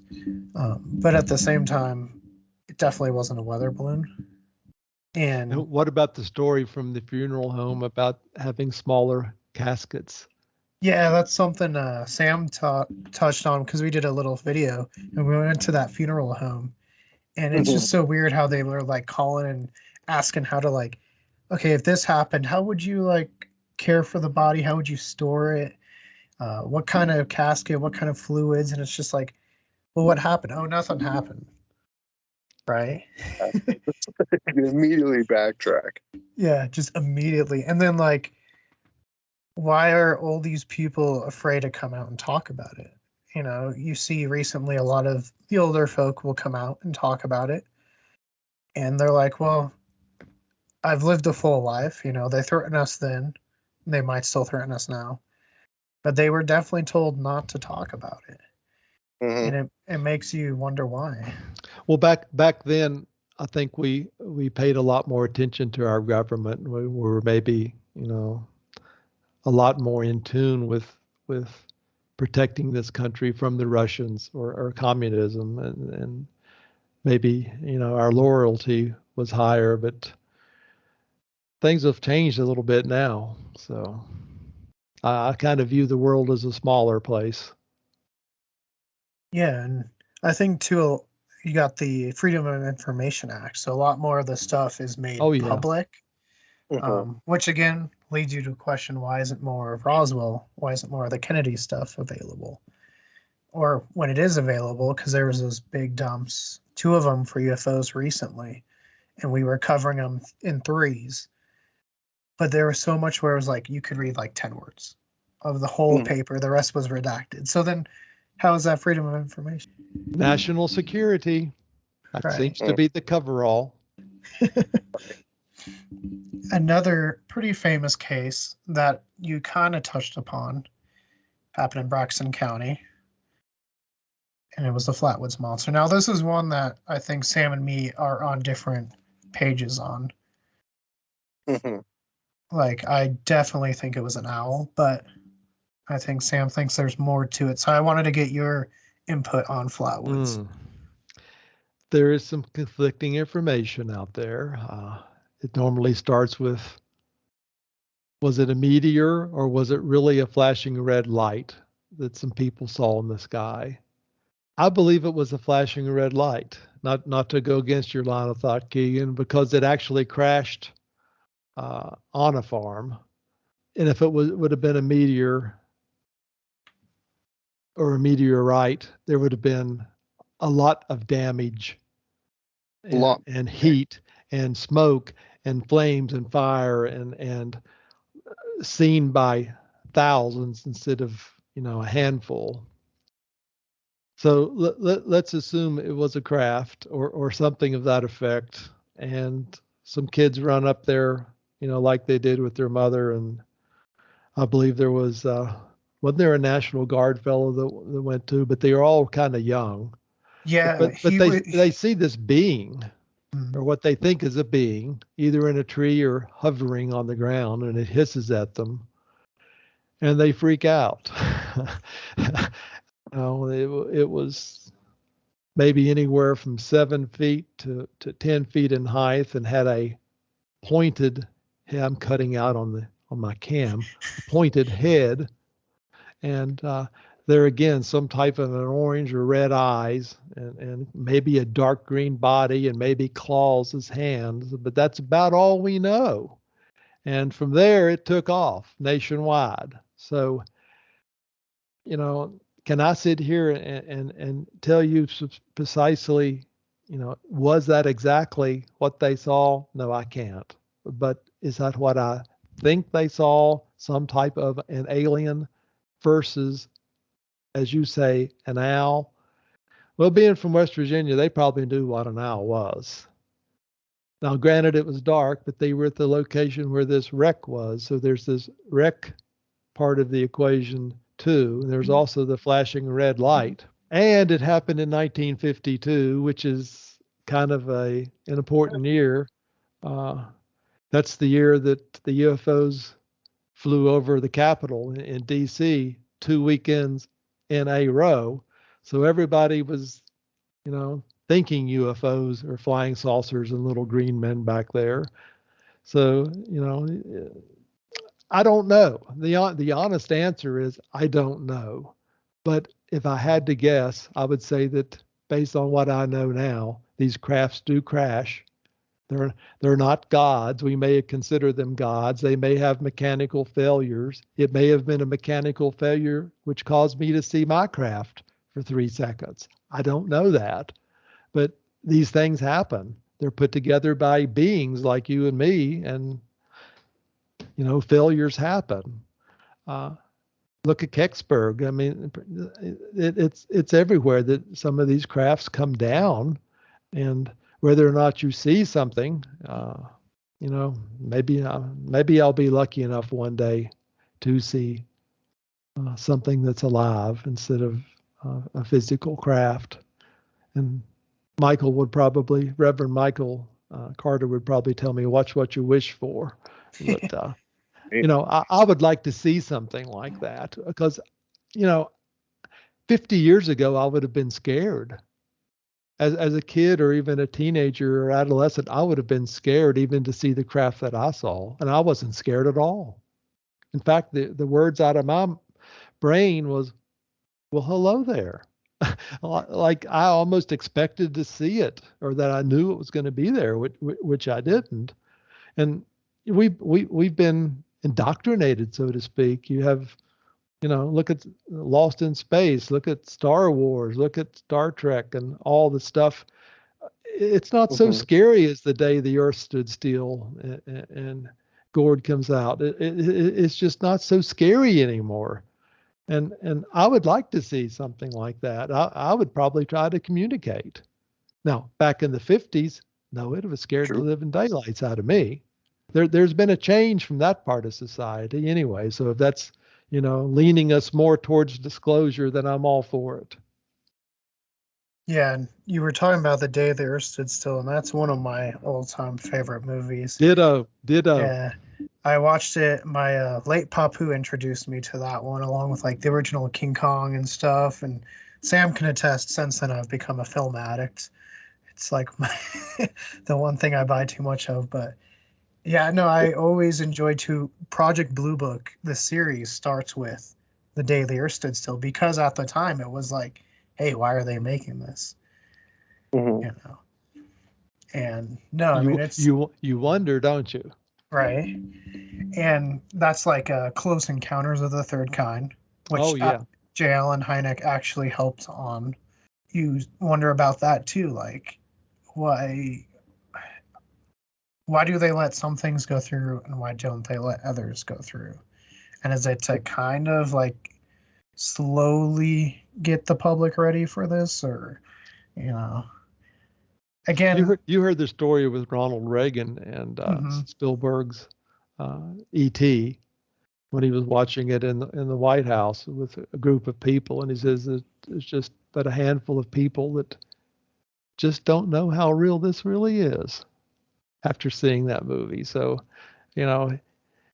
Reagan was probably next to Bush, George H.W. Bush, the last two that really had a grasp on what was happening within our Defense Department. I think the presidents since then don't even have a clearance anywhere high enough to even go through some of the doors in the Pentagon, let alone military bases or government labs. Our presidents only have a middle grade, clearance, and there's a whole line of clearances up above that, Cosmos, Cosmic, and whatnot. So you wonder, right? You wonder Well, who's really in charge, who's really letting out information, who's really overlooking disclosure. It's certainly not the president. He's going to be one of the last ones to be informed of it, and yet it's going to fall on his or her, shoulders to make the world aware. Well, and I think it's interesting. Speaking of like presidents, like that group, if you start from like Truman, go to Eisenhower, obviously Kennedy, and then you get to like Carter and Reagan, there's a lot more of like the UFOs, there's a lot more of the president versus like the military, and just like this like headbutting that you wonder when that started, because obviously when the country was formed, they were they might not have all got along, but they worked together. But it seems like the more and more you get through to current day, there's a separation. Yep. I mean, Gerald Ford couldn't get information. Jimmy Carter, they didn't even pay any attention to him, bless his heart. He couldn't get any information. At least Caspar Weinberger shared some of the knowledge with Ronald Reagan. And then you had George H.W., who was, held about every position, including the CIA. So we know that he knew. But since then, I think the separation's gone like that. yeah, and one thing that always, I guess, stuck with me with like the Kennedy stuff, because he was digging into like the UFOs, right? Yep, And that's a line of thought that he was going to expose some information. And well, you're talking to a fellow that thinks that he was accidentally shot by the CIA, and that rifle that went off from the car behind, that was the bullet that actually killed him. It shows the fella recoiling back like this, and I believe that it was one of our bullets that actually killed him. it's definitely possible. I mean, I've been out to Dealey Plaza. Sam knows I have an unhealthy obsession with John F. Kennedy. um, but like I sat in the middle of the highway where the X is and looked up, and then I looked at the grassy knoll, and it's just like so perfect, and it makes you wonder. Like, while I do believe Oswald was involved, because he acts way too suspicious and he shoots Tippett and he attacks the cops for him to not be involved in some sort. But there had to have been more than one. There's the audio from the motorcycles where you can hear more than one gunshot that they're like, no, it happened later in the day. Well, what other gunfire happened in the same day? But I think it's interesting going to Kennedy. It happened in Dallas Fort Worth, right? And that's where they flew the Roswell stuff first from Roswell. So I don't know. Well, there was that phone. Wasn't there a phone call made that said that there was an accident? Mm-hmm. That kind of tells me that the CIA guy holding that rifle, when he was spooked, when the first shot went off, possibly from Oswald, went back like this. That was the bullet that entered here. And of course, the Warren Commission and all that was just nonsense, complete cover up. So I don't think they wanted to let us know that it was really our own misfiring that got him killed. That's my personal take. But it all works back to the UFOs and sharing information that we're not alone. And there's, talk of maybe that's why Monroe, she heard pillow talk from Kennedy or one of the Kennedys about UFOs, and perhaps that's what happened to her too. There you go. I was alive during that time, and the whole country was enamored with him. Mm-hmm. I mean, he was just bright, brilliant, refreshing, what the country needed at the time. And the day he got assassinated, I was in the second grade. You could hear a pin drop in that school. The teachers were white in the face. Things were just different. And that day, my mother actually walked out and met us on the bus because the country was afraid because he died. It was just another time, I guess is the right way to say it, than what we can figure today. It's just one of those points in my life, right up with the UFO, that you'll never forget. Same thing with Challenger, and same thing with the UFO I saw. Same thing with 9/11. Those are events that are going to, be up here the rest of your life. So. Yeah, no, I remember. I mean, me and my brother can call back to 9/11 like it was yesterday. Like, I remember it so clear as day. And it's so weird. Like, a lot of times you remember traumatic experiences a lot more than you do the good. And it hits you so much more. And I guess part of that is we're kind of built that fight or flight, right? Mm-hmm. And so that fear builds into you. But going to perhaps aliens, right? And we kind of discussed this when we talked over the phone. Like, what could these extraterrestrials be? Are they beings that lived in space and that's why they got that? Are they us from the future? Which is, I know, something you told me, something me and Sam have talked about. Or are they just another species from another planet, interdimensional? I mean, there's so many options. What if it's a combination of all those options you mentioned? Like each of the different beings come from a different portion or time. Correct. Mhm. We've proven, and I make mention of this in my second book, that taking Einstein's theory of relativity, going back to 1905, combination of magnetism, electricity, and gravity, which we still don't. Let me rephrase that, which the common people like you and me still don't know this side of science, but the secret government has much more handle on it. We can prove that time doesn't exist. We can prove that if you went out in a craft, say a third of a parsec into space, flying at or near the speed of light, and you forgot something, so you turn your craft around, come back home, guess what? Nobody's going to know you. 150 years could have gone by here, and you just think it's a few minutes in your craft. Well, that should connect some dots with, Second Peter, a day is but 1,000 years. It should connect a lot of dots. We know that to be true, and it's been played out in cultures in the past on this planet. There have been beings, even in Egyptian antiquity, with people coming back and not knowing them.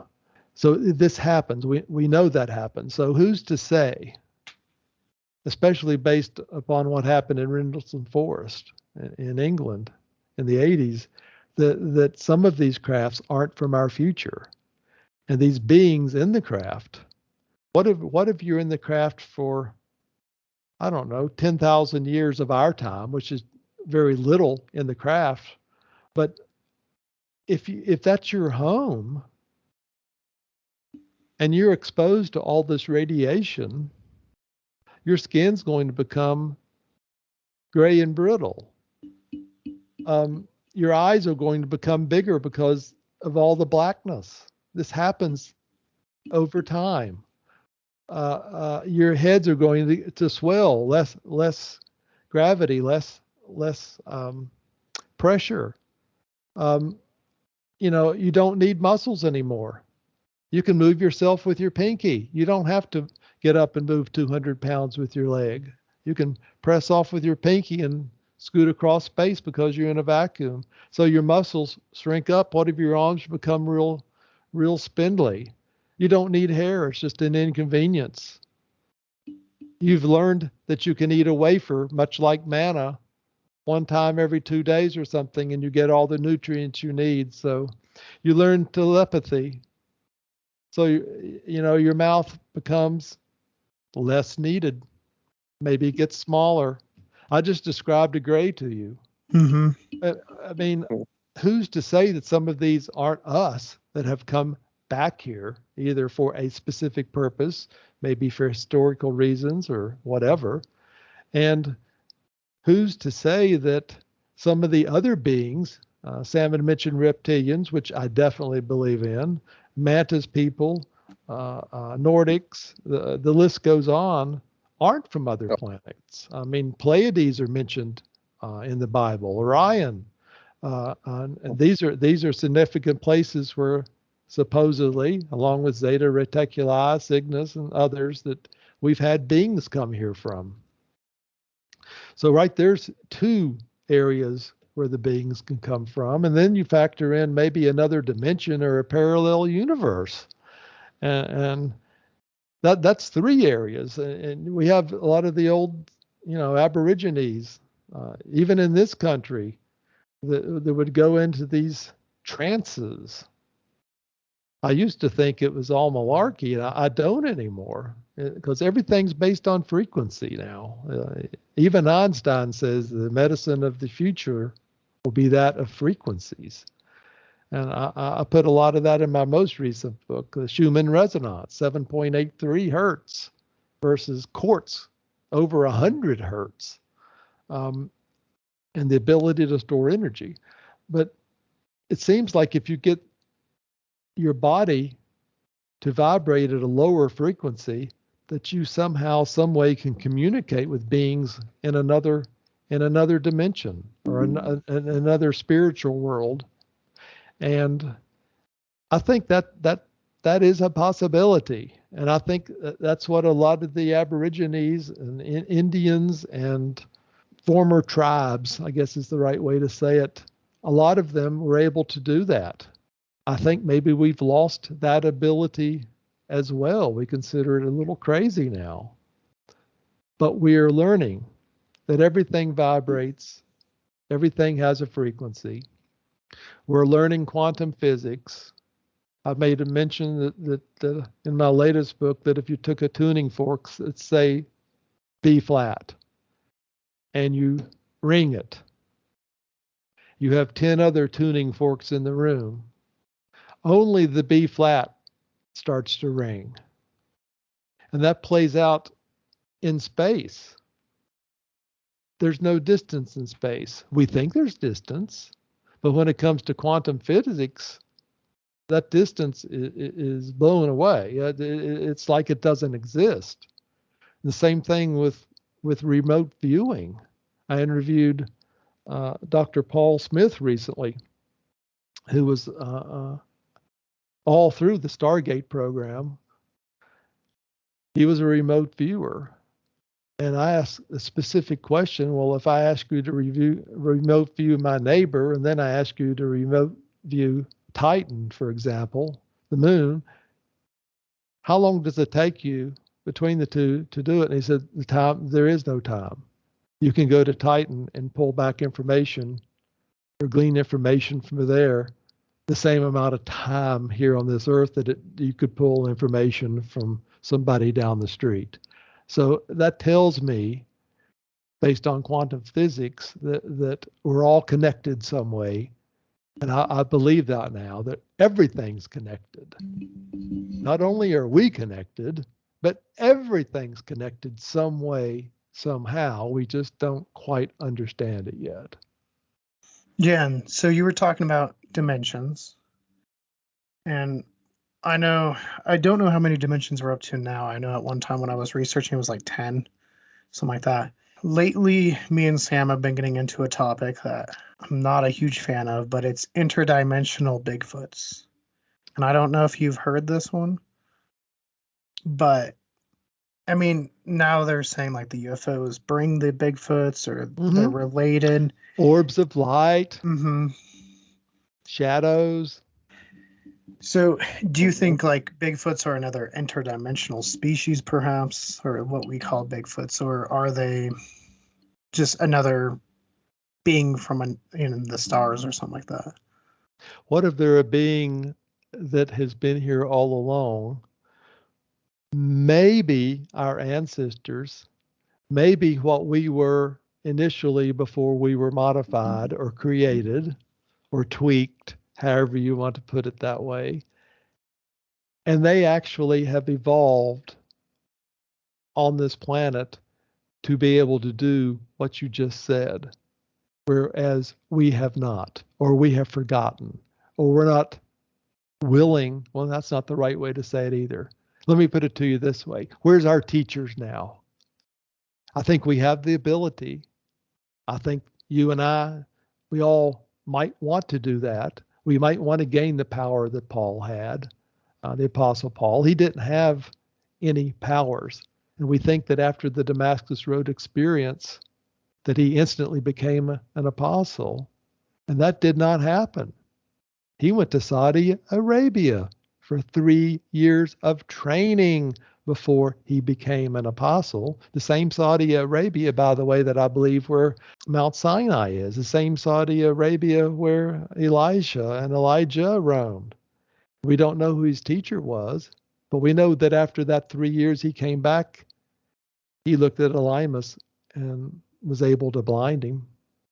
We know that he brought another fellow back to life, Eutychus. He raised from the dead. He didn't have those abilities before. He was a persecutor of Christians. He was a mere tent maker.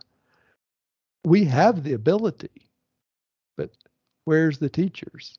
Yeah, no, and that, talking about like loss of knowledge and stuff, that could explain it.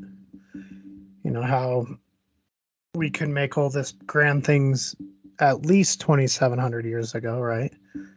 But then for some reason, they kind of stumble away by the wayside because no one's teaching them the proper things to do. Well, another thing that could have happened, like the Great Pyramid could have been made by extraterrestrials or what we construed as gods because they had miraculous powers, could lift anything. Even the guy that did the Coral Castle down in Florida. What was his name? It escapes me right now. It's when I'm having my brain issue. But he said he discovered how they built the pyramids, and he actually was able to lift some of those big pieces of coral when that was built. Was it Ed Stein? Ed was his first name. Anyway, I firmly believe that it's like Otis Carr. If you achieve resonant frequency, matching frequency, things happen. If you can match resonant frequency with that particular stone that you're using, you may be able to make it levitate. That's another topic. I've been taught by Sunday school teachers, levitation is right up there with UFOs from the devil. You don't understand it. It's not biblical, so it has to be from the dark side. Well, that's not real true.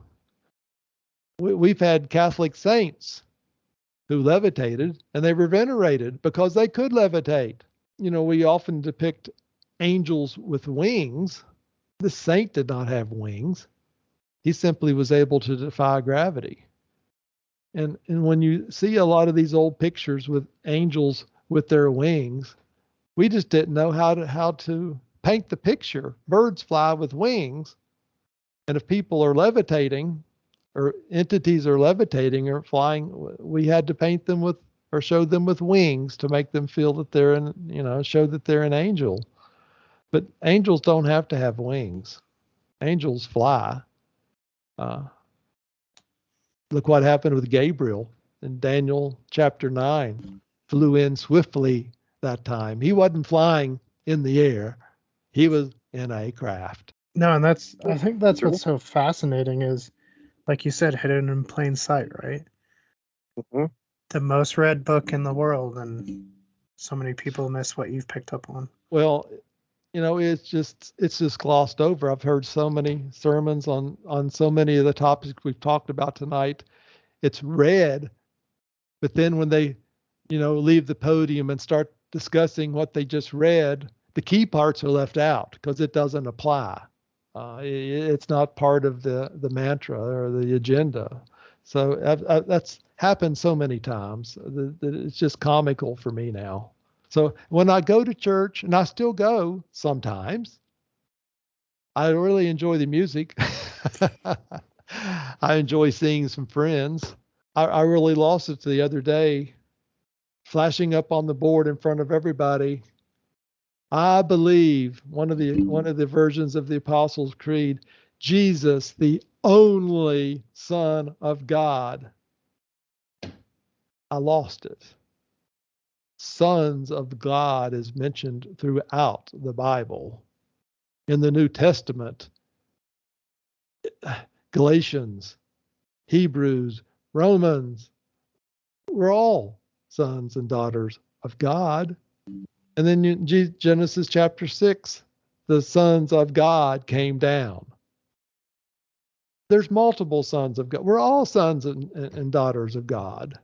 So why are we saying that Jesus Christ, who is not God, is the only Son of God? I don't know. It's I just can't handle it. Just it's stupidity. It's ignorance. It's a fallacy. No, and I liked how you put in your book where you had like a tier instead of like they weren't the same, because so much of the time you hear the Father, the Son, and the Holy Spirit all the Oh, same. that's another issue. Well, Yeah. I mean, the Trinity is not mentioned, by the way, and I'm not alone. When I sang in the choir in the Methodist church, I would sit beside a fella older than I am. We would whisper to each other, I don't believe in the Trinity. He says, well, I don't either. You can do that secretly, but I certainly can't accept the Trinity at all. I mean, where am I in the Trinity? And how is all three of those equal? They're not equal at all. I mean, Jesus has to go to the Father. Jesus does not know when the end time is. Only the Father knows. Jesus calls out, at least in one of the books, to his Father, why have you forsaken me? Mary Magdalene says, Rabboni. Everybody called him Rabboni, rabbi for teacher. Nicodemus, rabbi for teacher. He was known as Rabbi. He came here to teach us. Yes, you can call him Savior. Yes, you can say he came to heal people. Sure. But you're going to live anyway. I mean, look at Dismas, the fellow to the right of the cross, common criminal. No background that he did anything good for society. No background that he accepted Jesus Christ as his Lord and Savior. No background that he was born again. He'll be with Jesus in paradise that same day. And then you look at Nicodemus, who yearned to know Jesus' heart, who snuck out for training, wanted to know, called Jesus Rabbi. Was he going to be with Jesus in paradise? No, he needed to be born again. What if born again is literal? I Reincarnation. say it is.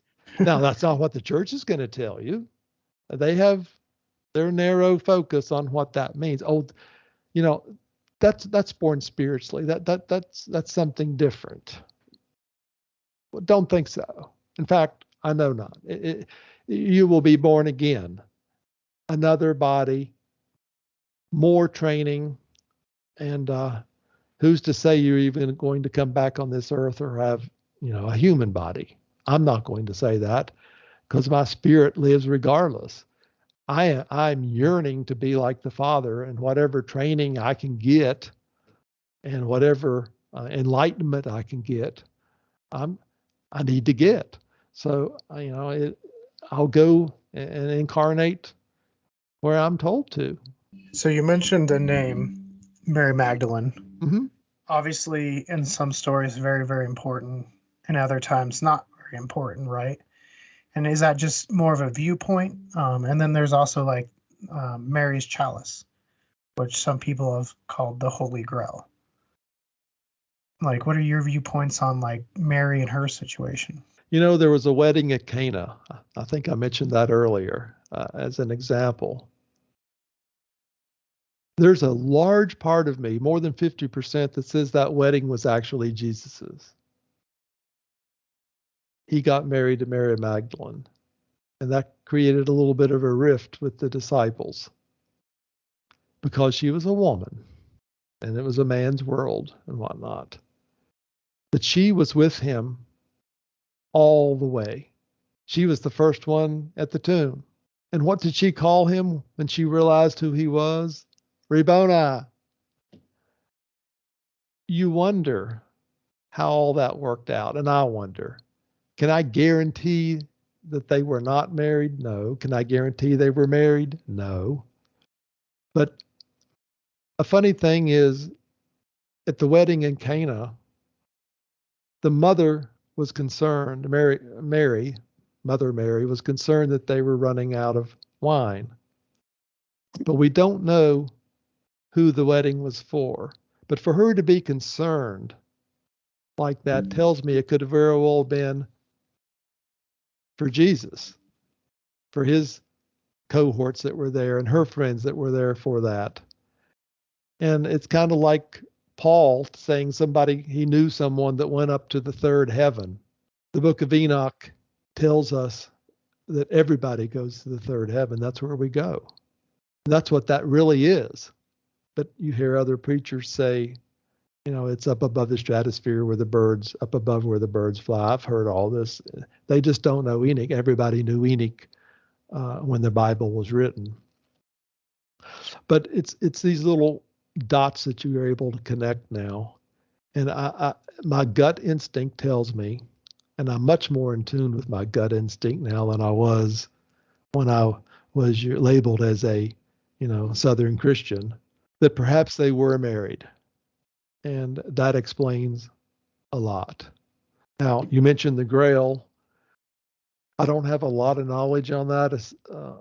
A friend just gave me the Da Vinci book. I have not read it yet. I have about 8 other books to read in front of it this winter, and I'm falling behind. But my understanding is we're really not sure just what the Grail was to begin with. A lot of people think it was a chalice, a large chalice, a fancy chalice. But then again, you wonder, would Jesus have a real fancy chalice? You wonder. It's kind of like Judas. You wonder, did he get a bad rap with the book of Judas?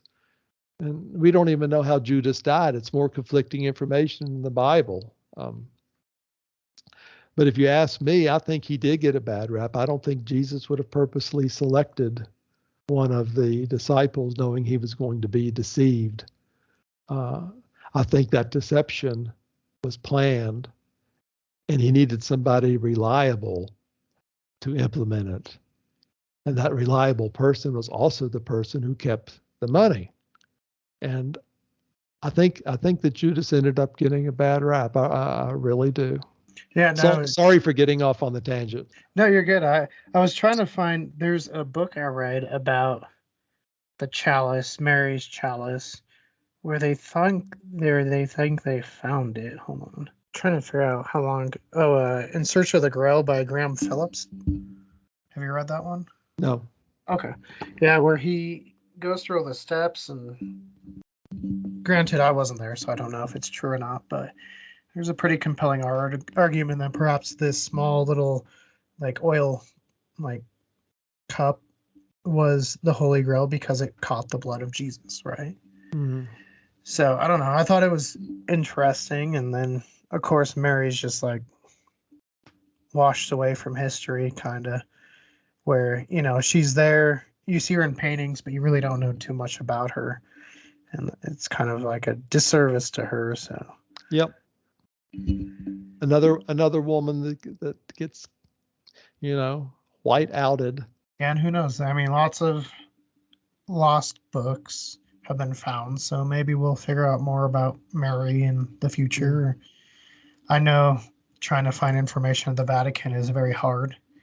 I know you have to know the book, know the page, know what it says, and at that point, what are you researching for? But well, I put the Gospel of Mary Magdalene. That's one of the 4 in the appendix of my latest book, Within Grasp. It's in there, and it reads pretty good. It's more down to earth than the Gospel of Thomas. Let's put it that way. Thomas is, definitely, in my opinion, Gnostic flavored. He may have gotten a lot of what Jesus was trying to teach, but you mentioned lost books. A lot of them have come to fruition, and a lot of books, of course, did not make it into the Bible. This one book I have here from Patrick Cook has all the books that did not make it, and the books that have been taken out. Just so our audience knows, books that were in there originally, even in the King James, that purgatory did exist, and it's okay to pray for the dead. And those are two things that are considered a little bit taboo now with the modern church, but they were in there as late as the 1600s. And you mentioned another ancient text. There's one called the Book of Adam and Eve. And get a load of this. In that book, it's mentioned that Noah needed to take the entombed body of Adam and place it in the center of the earth. Noah, of course, the 10th from Adam, last one before the flood, in the direct lineage. How do you place a body in the center of the earth? Does that refer to the Great Pyramid? It's interesting. Yes, it does, because you don't see Noah drilling down into the core of the earth to place the body in the center of the earth. That tells me that the ancient knowledge knew that the pyramid was in existence at the time. And in fact, there's some expositors that have said it's worn off now, but there was actually, you could see where water was up in the pyramid. There used to be a line there. So there again, my take is the pyramid's much, much older, maybe 10,000, maybe up to 30,000 years old. And it has withstood all this time. And I know we're getting short on time, but you wonder what happened to all the white casing stones? There's a few left along the base. You'll see some pictures on TV sometimes of the middle pyramid, Menkura's pyramid. No, the name is Khafre pyramid, the middle one anyway. It starts. I'm getting forgetful. They'll show that on TV. It still has a little bit of casing stones on top. That's not the Great Pyramid. The Great Pyramid is missing the top. It's flat. Those casing stones were used to build mosque in and around Cairo. There was several large earthquakes down around 1100, and they were easy picking. And they were stolen and used to build mosque in and around Cairo. So that's what happened to them.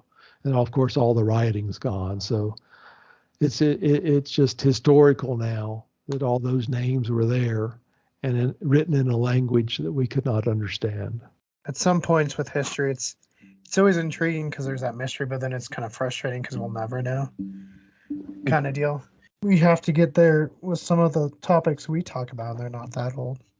But before we go, I know you were interested in our UFO encounters. Mm-hmm. So I'll have Sam start with his because he's had at least two. I'm all ears. Yeah, so the first one was kind of back in, I want to say 2013. I was just outside on my swing set, and I was like, I looked over to, let's see, I was facing south, and so I looked over kind of like south by southeast, and I just see this like just metallic object in the sky, and it was too close to the ground to be a satellite, but like it was just far enough away to where like I couldn't really tell. And so I was like watching it for like a good, I want to say like 4 to 6 minutes. And then I went to go get some like binoculars. And like as I came back out, it was just gone. Because I wanted to get a closer look because I was just like, what is that? It was really strange. And I didn't have like a phone or a camera at the time, so I couldn't take a picture of it.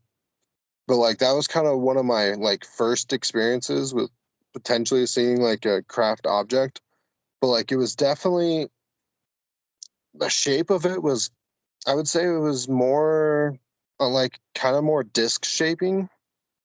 Like it definitely looked like a disc, but like it looked a little bit taller, like almost close to being like I mean, it was hard to say because I wear glasses, so things look a little bit different at farther distances. But like it was definitely like really disc shaped. And then the second experience I had was I was going with a buddy up to Keystone, and this was back in like November of like 2016, 17. Yeah, it was like 2017. And I was up in Keystone, and he was playing like this show. So like he was playing music to like a kind of a mini festival to like a group of people that was known up there and some friends that were all up there. We had like a campfire going, and like I was just talking to one of these other people while my buddy was like playing a set, and we like look over. Let's see, what direction would that be? It would probably be more west.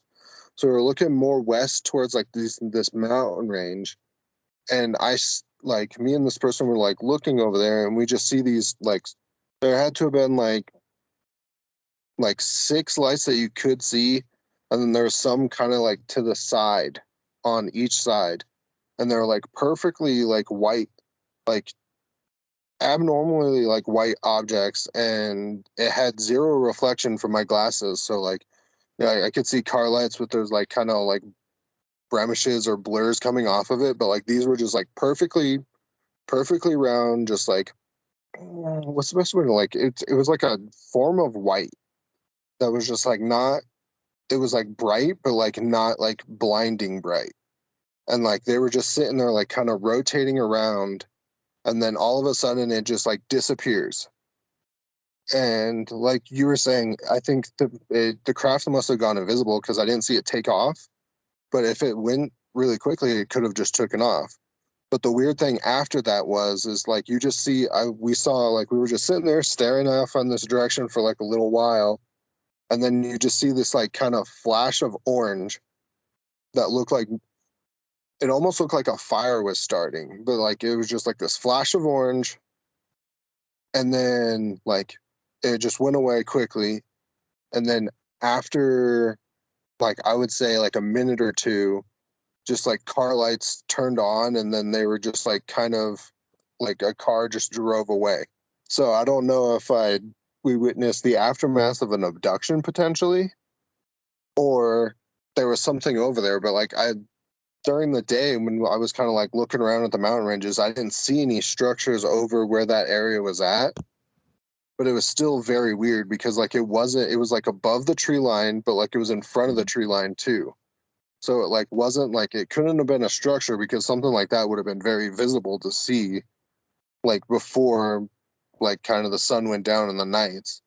I was talking to my friend that I went up there with, and he said that he saw something come down like because there was like kind of a stormy night, and he saw these lights like come down under the crowd or like under the clouds a little bit, and then just kind of went back up into it, and that was before I saw what I saw. So I'm wondering if it was potentially the same craft, just like kind of hanging around, just observing or something, doing something. But no, it was definitely something that I won't forget because like the thing that gets me is just like the lights, just how the lights didn't have that like reflective coloring to it. There was just like just perfect circles just rotating around. It was Hmm. definitely very interesting. And like the whole thing with the car too, because like even now I'm just like, well, it could have been something in the forest, but I swore I would have seen some sort of structure. And like I still talk to that dude who kind of lives up there because like he lives in the apartments that were like right across from like where we are, like up the hill a little bit from where we were. And I was just like, is there any structures over there? And he was just like, no, dude, I don't know what that was. Like, I was just like, okay, well, but I still am like, I don't know for sure, but it was definitely like an interesting experience. Did you feel threatened? I've been asked that Oh, before. not at all. I never on like both of those. I didn't feel threatened. I mean, the one when I was younger, I definitely felt like it was like a little like because I was just getting into that whole extraterrestrials being out there and just like understanding that whole concept. So that one, I definitely felt like a little. I would say like I was excited, but also I was like a little terrified. I won't deny I was a little terrified there. But that second one, I was just like just in like awe, essentially. Like I didn't feel scared. I wasn't like worried of anything. I was just like watching it, and I was just like, wow, like what is that? Like, was I actually seeing a craft there, or was it like something in the hills? Was the second time, but I kind of think it was definitely a craft because it was just there. The lights were just too weird because normally like every light has like a reflection off of it.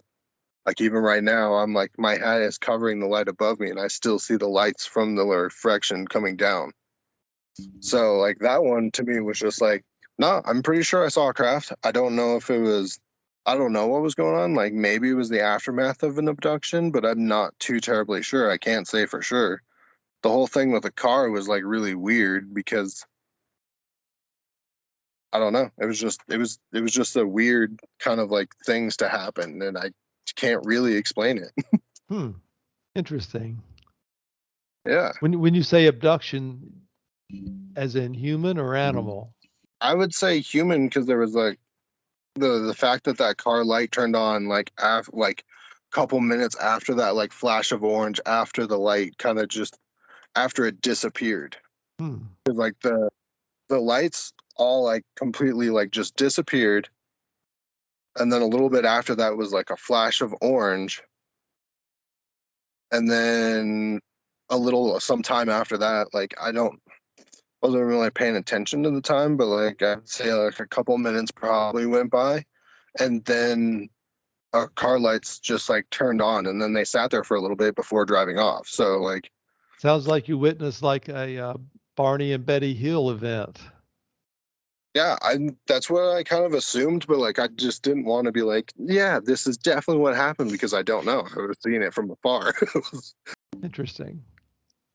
But like So, those lights so, still so, stick with so, me d- because they're has just that affected perfect. you in any way, shape, or form? I mean, does that help you understand perhaps that we're not alone? I mean, what's that done to you since since, I since mean, you've seen that? it's made me a lot more open to things and Good. just like more like just I mean, because I was already heading in that direction, and then like then that happened, and like I've just become more accepting, but like I still have like some barriers because I definitely like oh I just remembered this, but like driving home that night was a little weird because like I had to work the next day, so I had to like leave there, and I was as I was going home like I felt.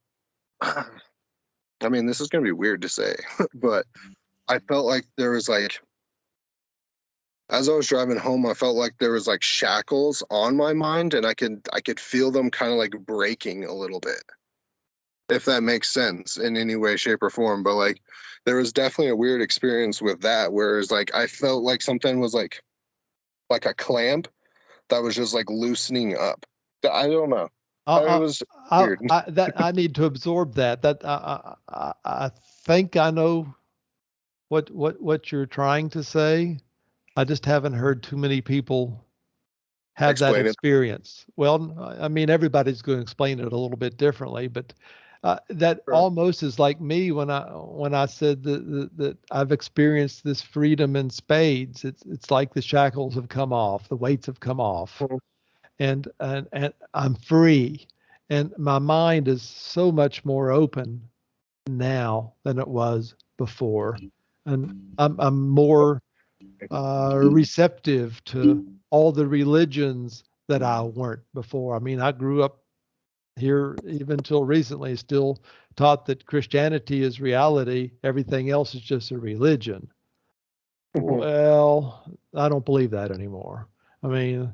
Hinduism and Buddhism and some others were here long, hundreds of years before Christianity came, and Jesus did not come to destroy them.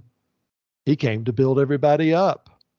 In fact, he Sure. probably traveled to India and they had their own Brahmanas and their own gods, as did Mexico and Greece and the Aztecs and I mean just around the world.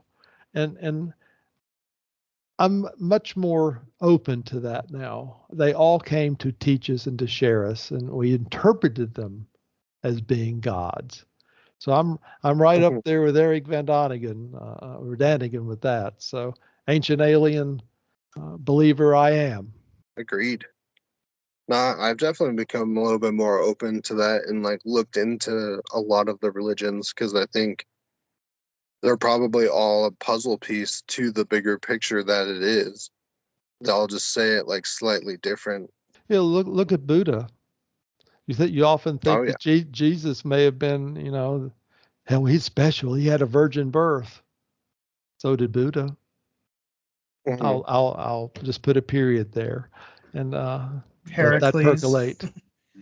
Yeah, There's all Heracles. kinds.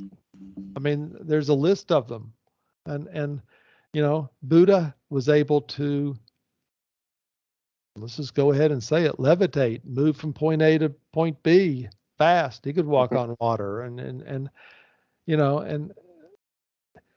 he made a very valid comment that is going to stick with me. When I read people that make quotes, they often stick with me. But one of Buddha's quotes is, "It's far better to know yourself than to win 1,000 battles." And that has become so real for me that I know what he was saying now. I've learned to meditate. I didn't learn to meditate when I was in church. I learned to pray when I was in church. It's taking what I have, Hmm. going out, uh, uh, having God do something for me, and meditation is coming in, knowing yourself, knowing that you're a little God, and that you have a say so in every choice that you make, and on and on and on. And it's almost the reversal of praying. And when you develop your soul and spirit inside, you become so much more in tune with everything around you. And this has just been such an eye-awakening experience for me, even at age 66. The comments I made previously were all connected. Love permeates the universe. That God is much bigger than what the Old Testament person, that's not the right word to say, but the Old Testament God is that you had to carry around in a box to win a war. I mean, this is nonsense, but Hmm. but it's just been eye awakening. I mean, my eyes were open in the past, but I couldn't see, and I can see now, and I think that's probably something else that I think Henry David Thoreau said, that it's not what you look at that matters, but it's what you see. And I see things differently, and I incorporate now what I see on a universal basis instead of a very local, narrow agenda with defined edges. My edges with what I perceive have grown exponentially.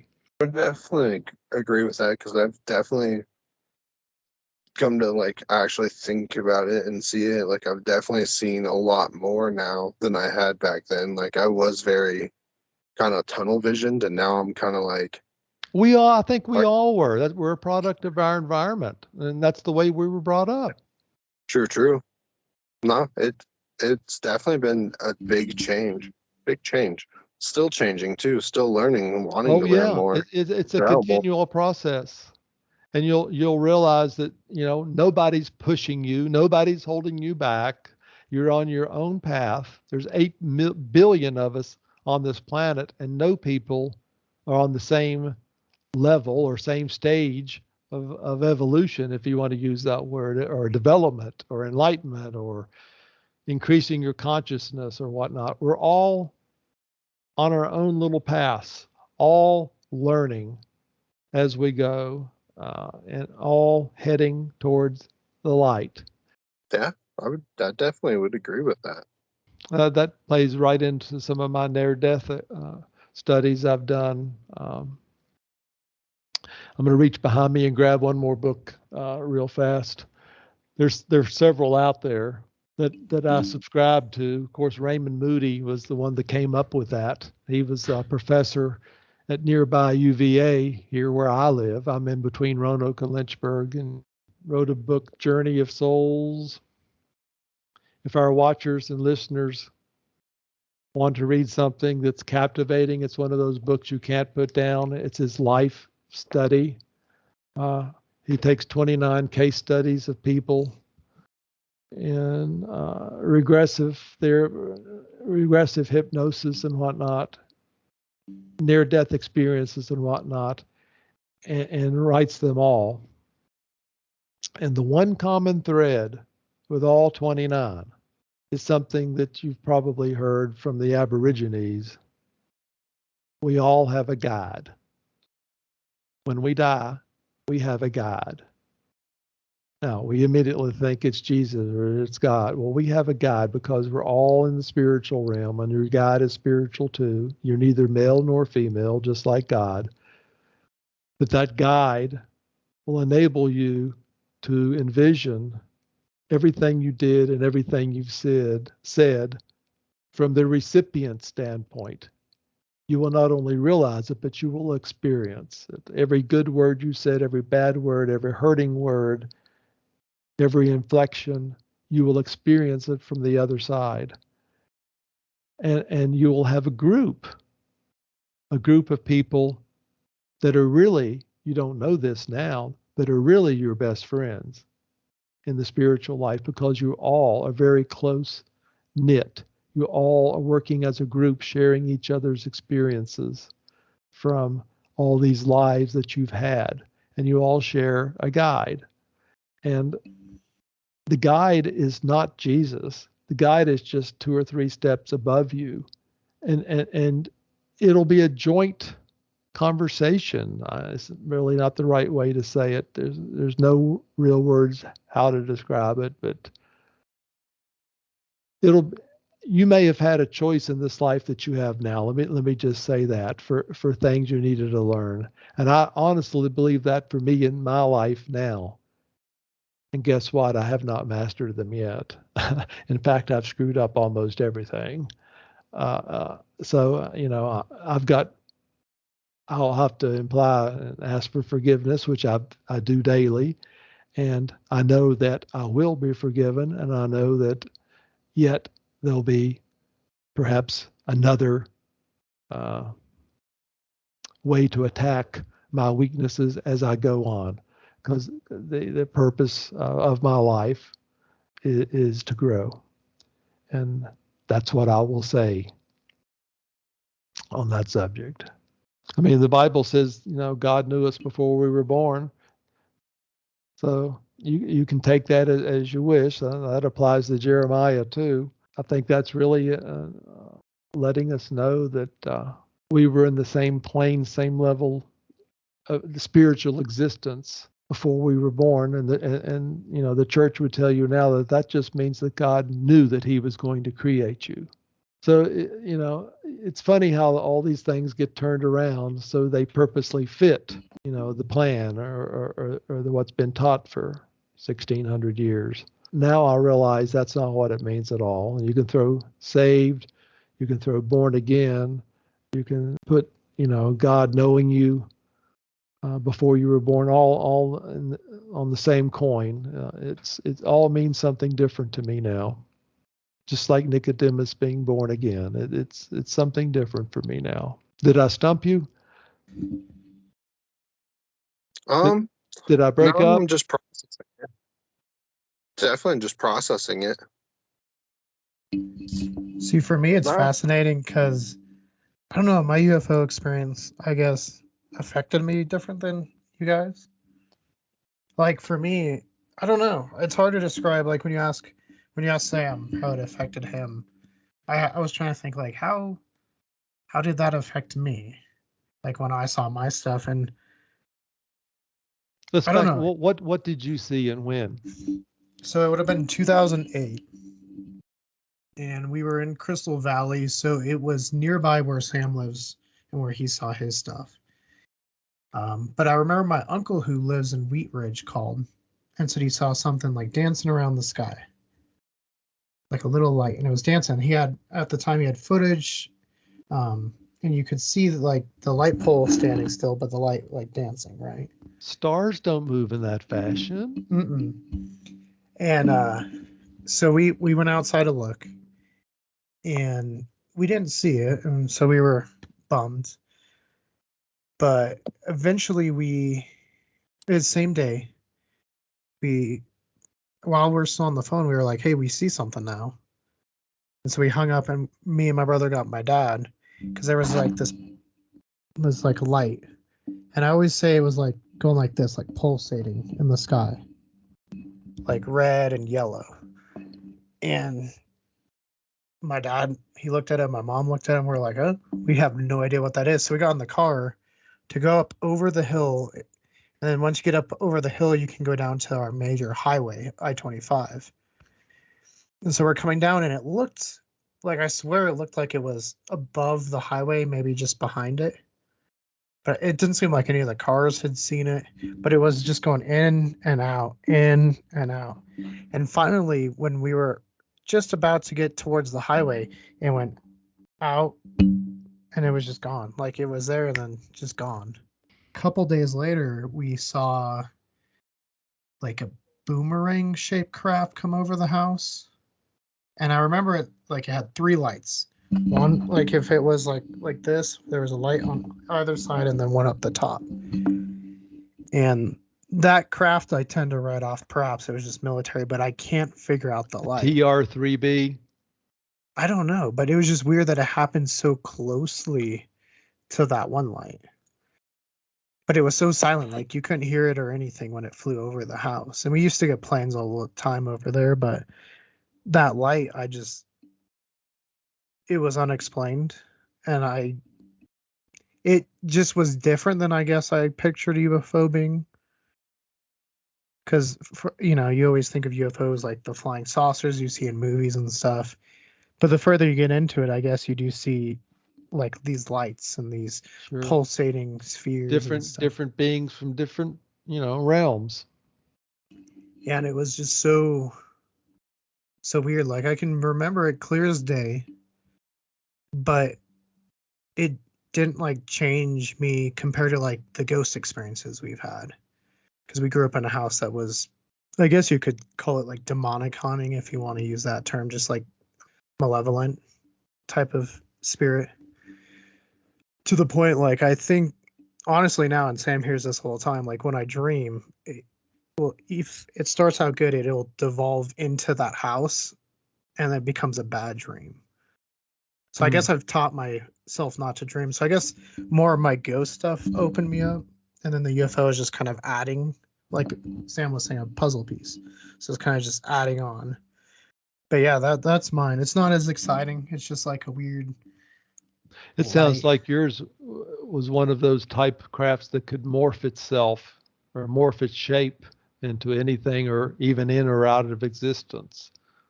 Yeah, Instead of because starting at point A on the horizon and going to point B, yours could just appear and disappear. it was there. Like I said, it was just going like this. It'd get bigger, get red, get orange, get red, get orange, get red. And it was broad daylight too. Like it wasn't nighttime, it Oh, was daylight. You could see it. And then That it just was my like, metallic one was rock daylight as well. yeah, it was just like, bam. Like I just kept watching it. And then suddenly your mind's like, it's gone. Like you're watching it and it disappears. And then for a split second, you don't realize it. And then your brain's like, where'd it go? Because you're expecting it to come back out.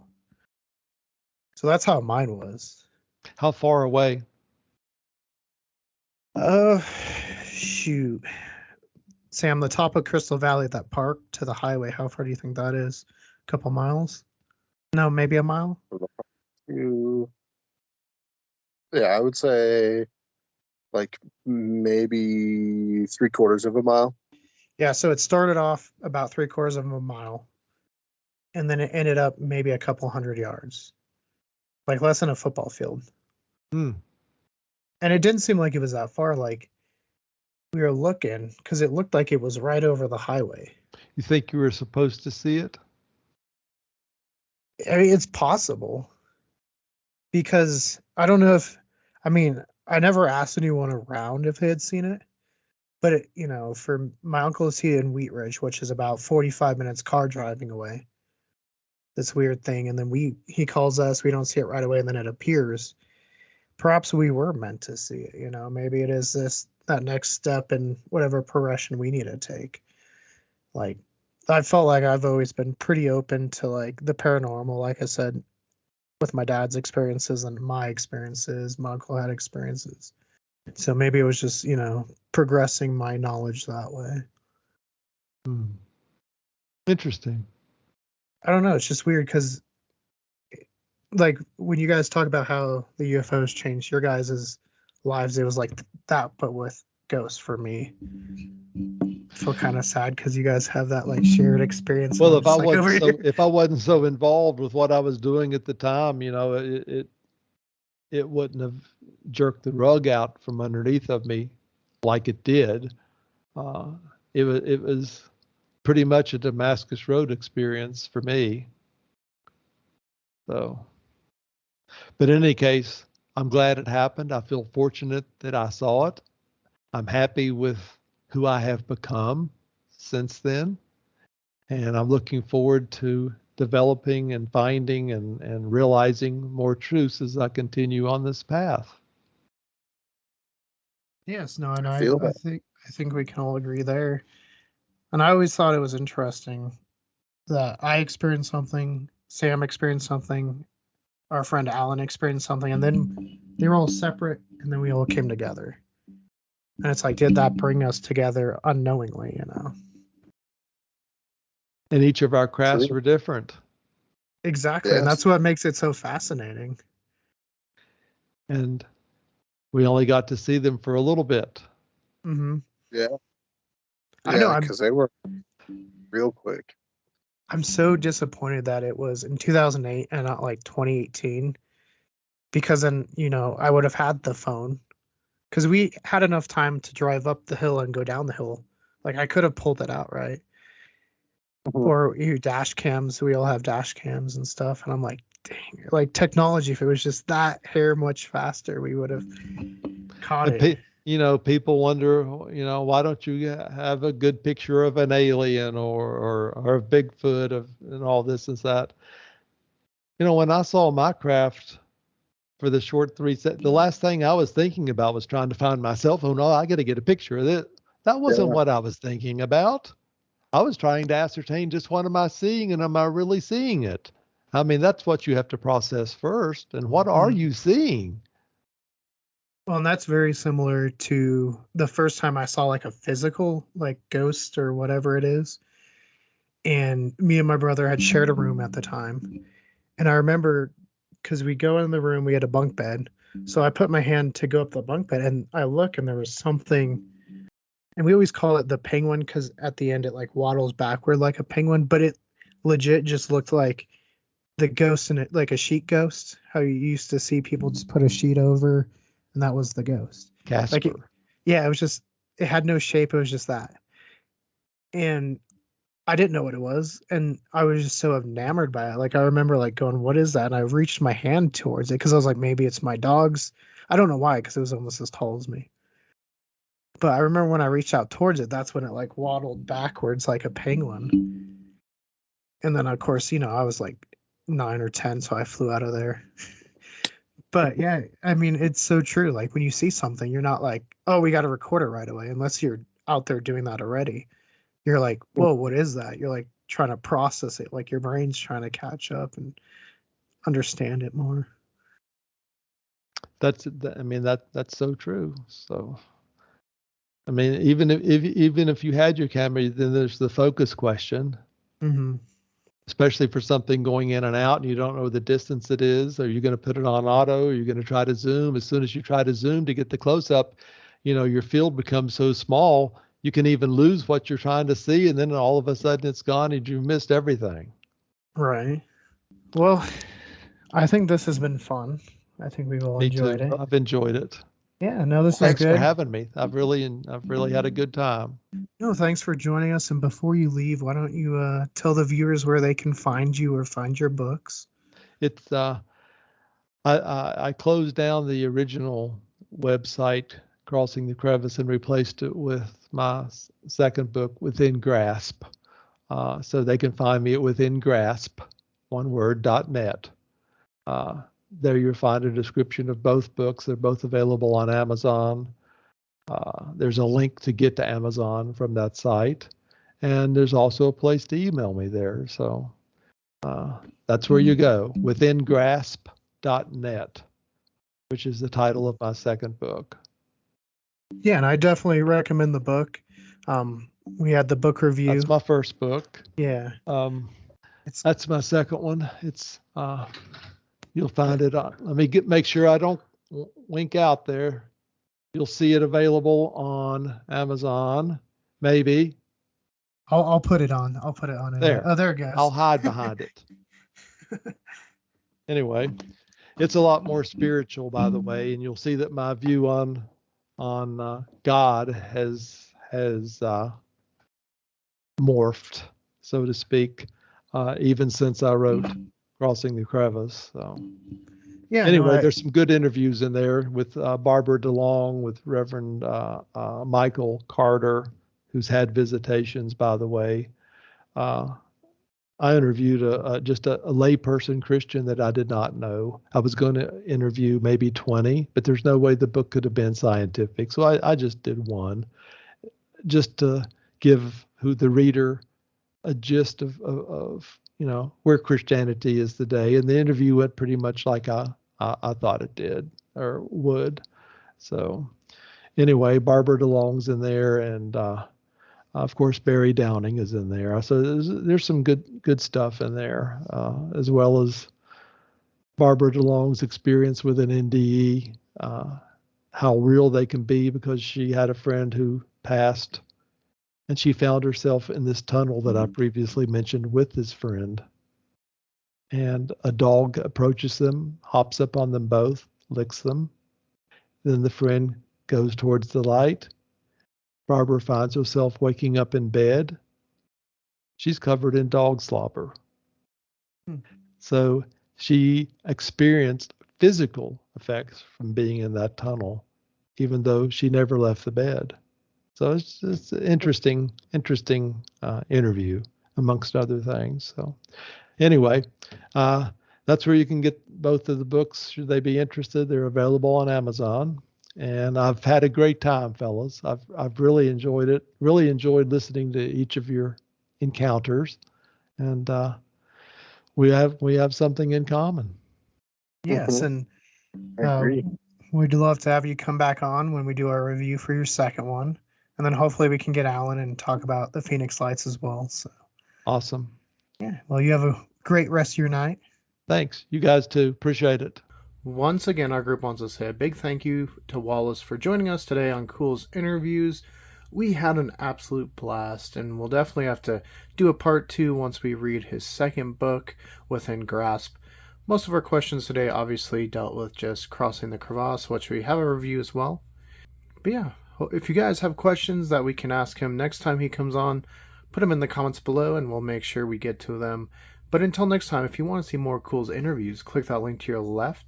If you want to see more about what we're doing here at Culz Paranormal, including the review for Crossing the Crevasse, click that link to your right. And don't forget to hit that like and give us a subscribe. And let us know, have you ever witnessed something unusual in the night skies?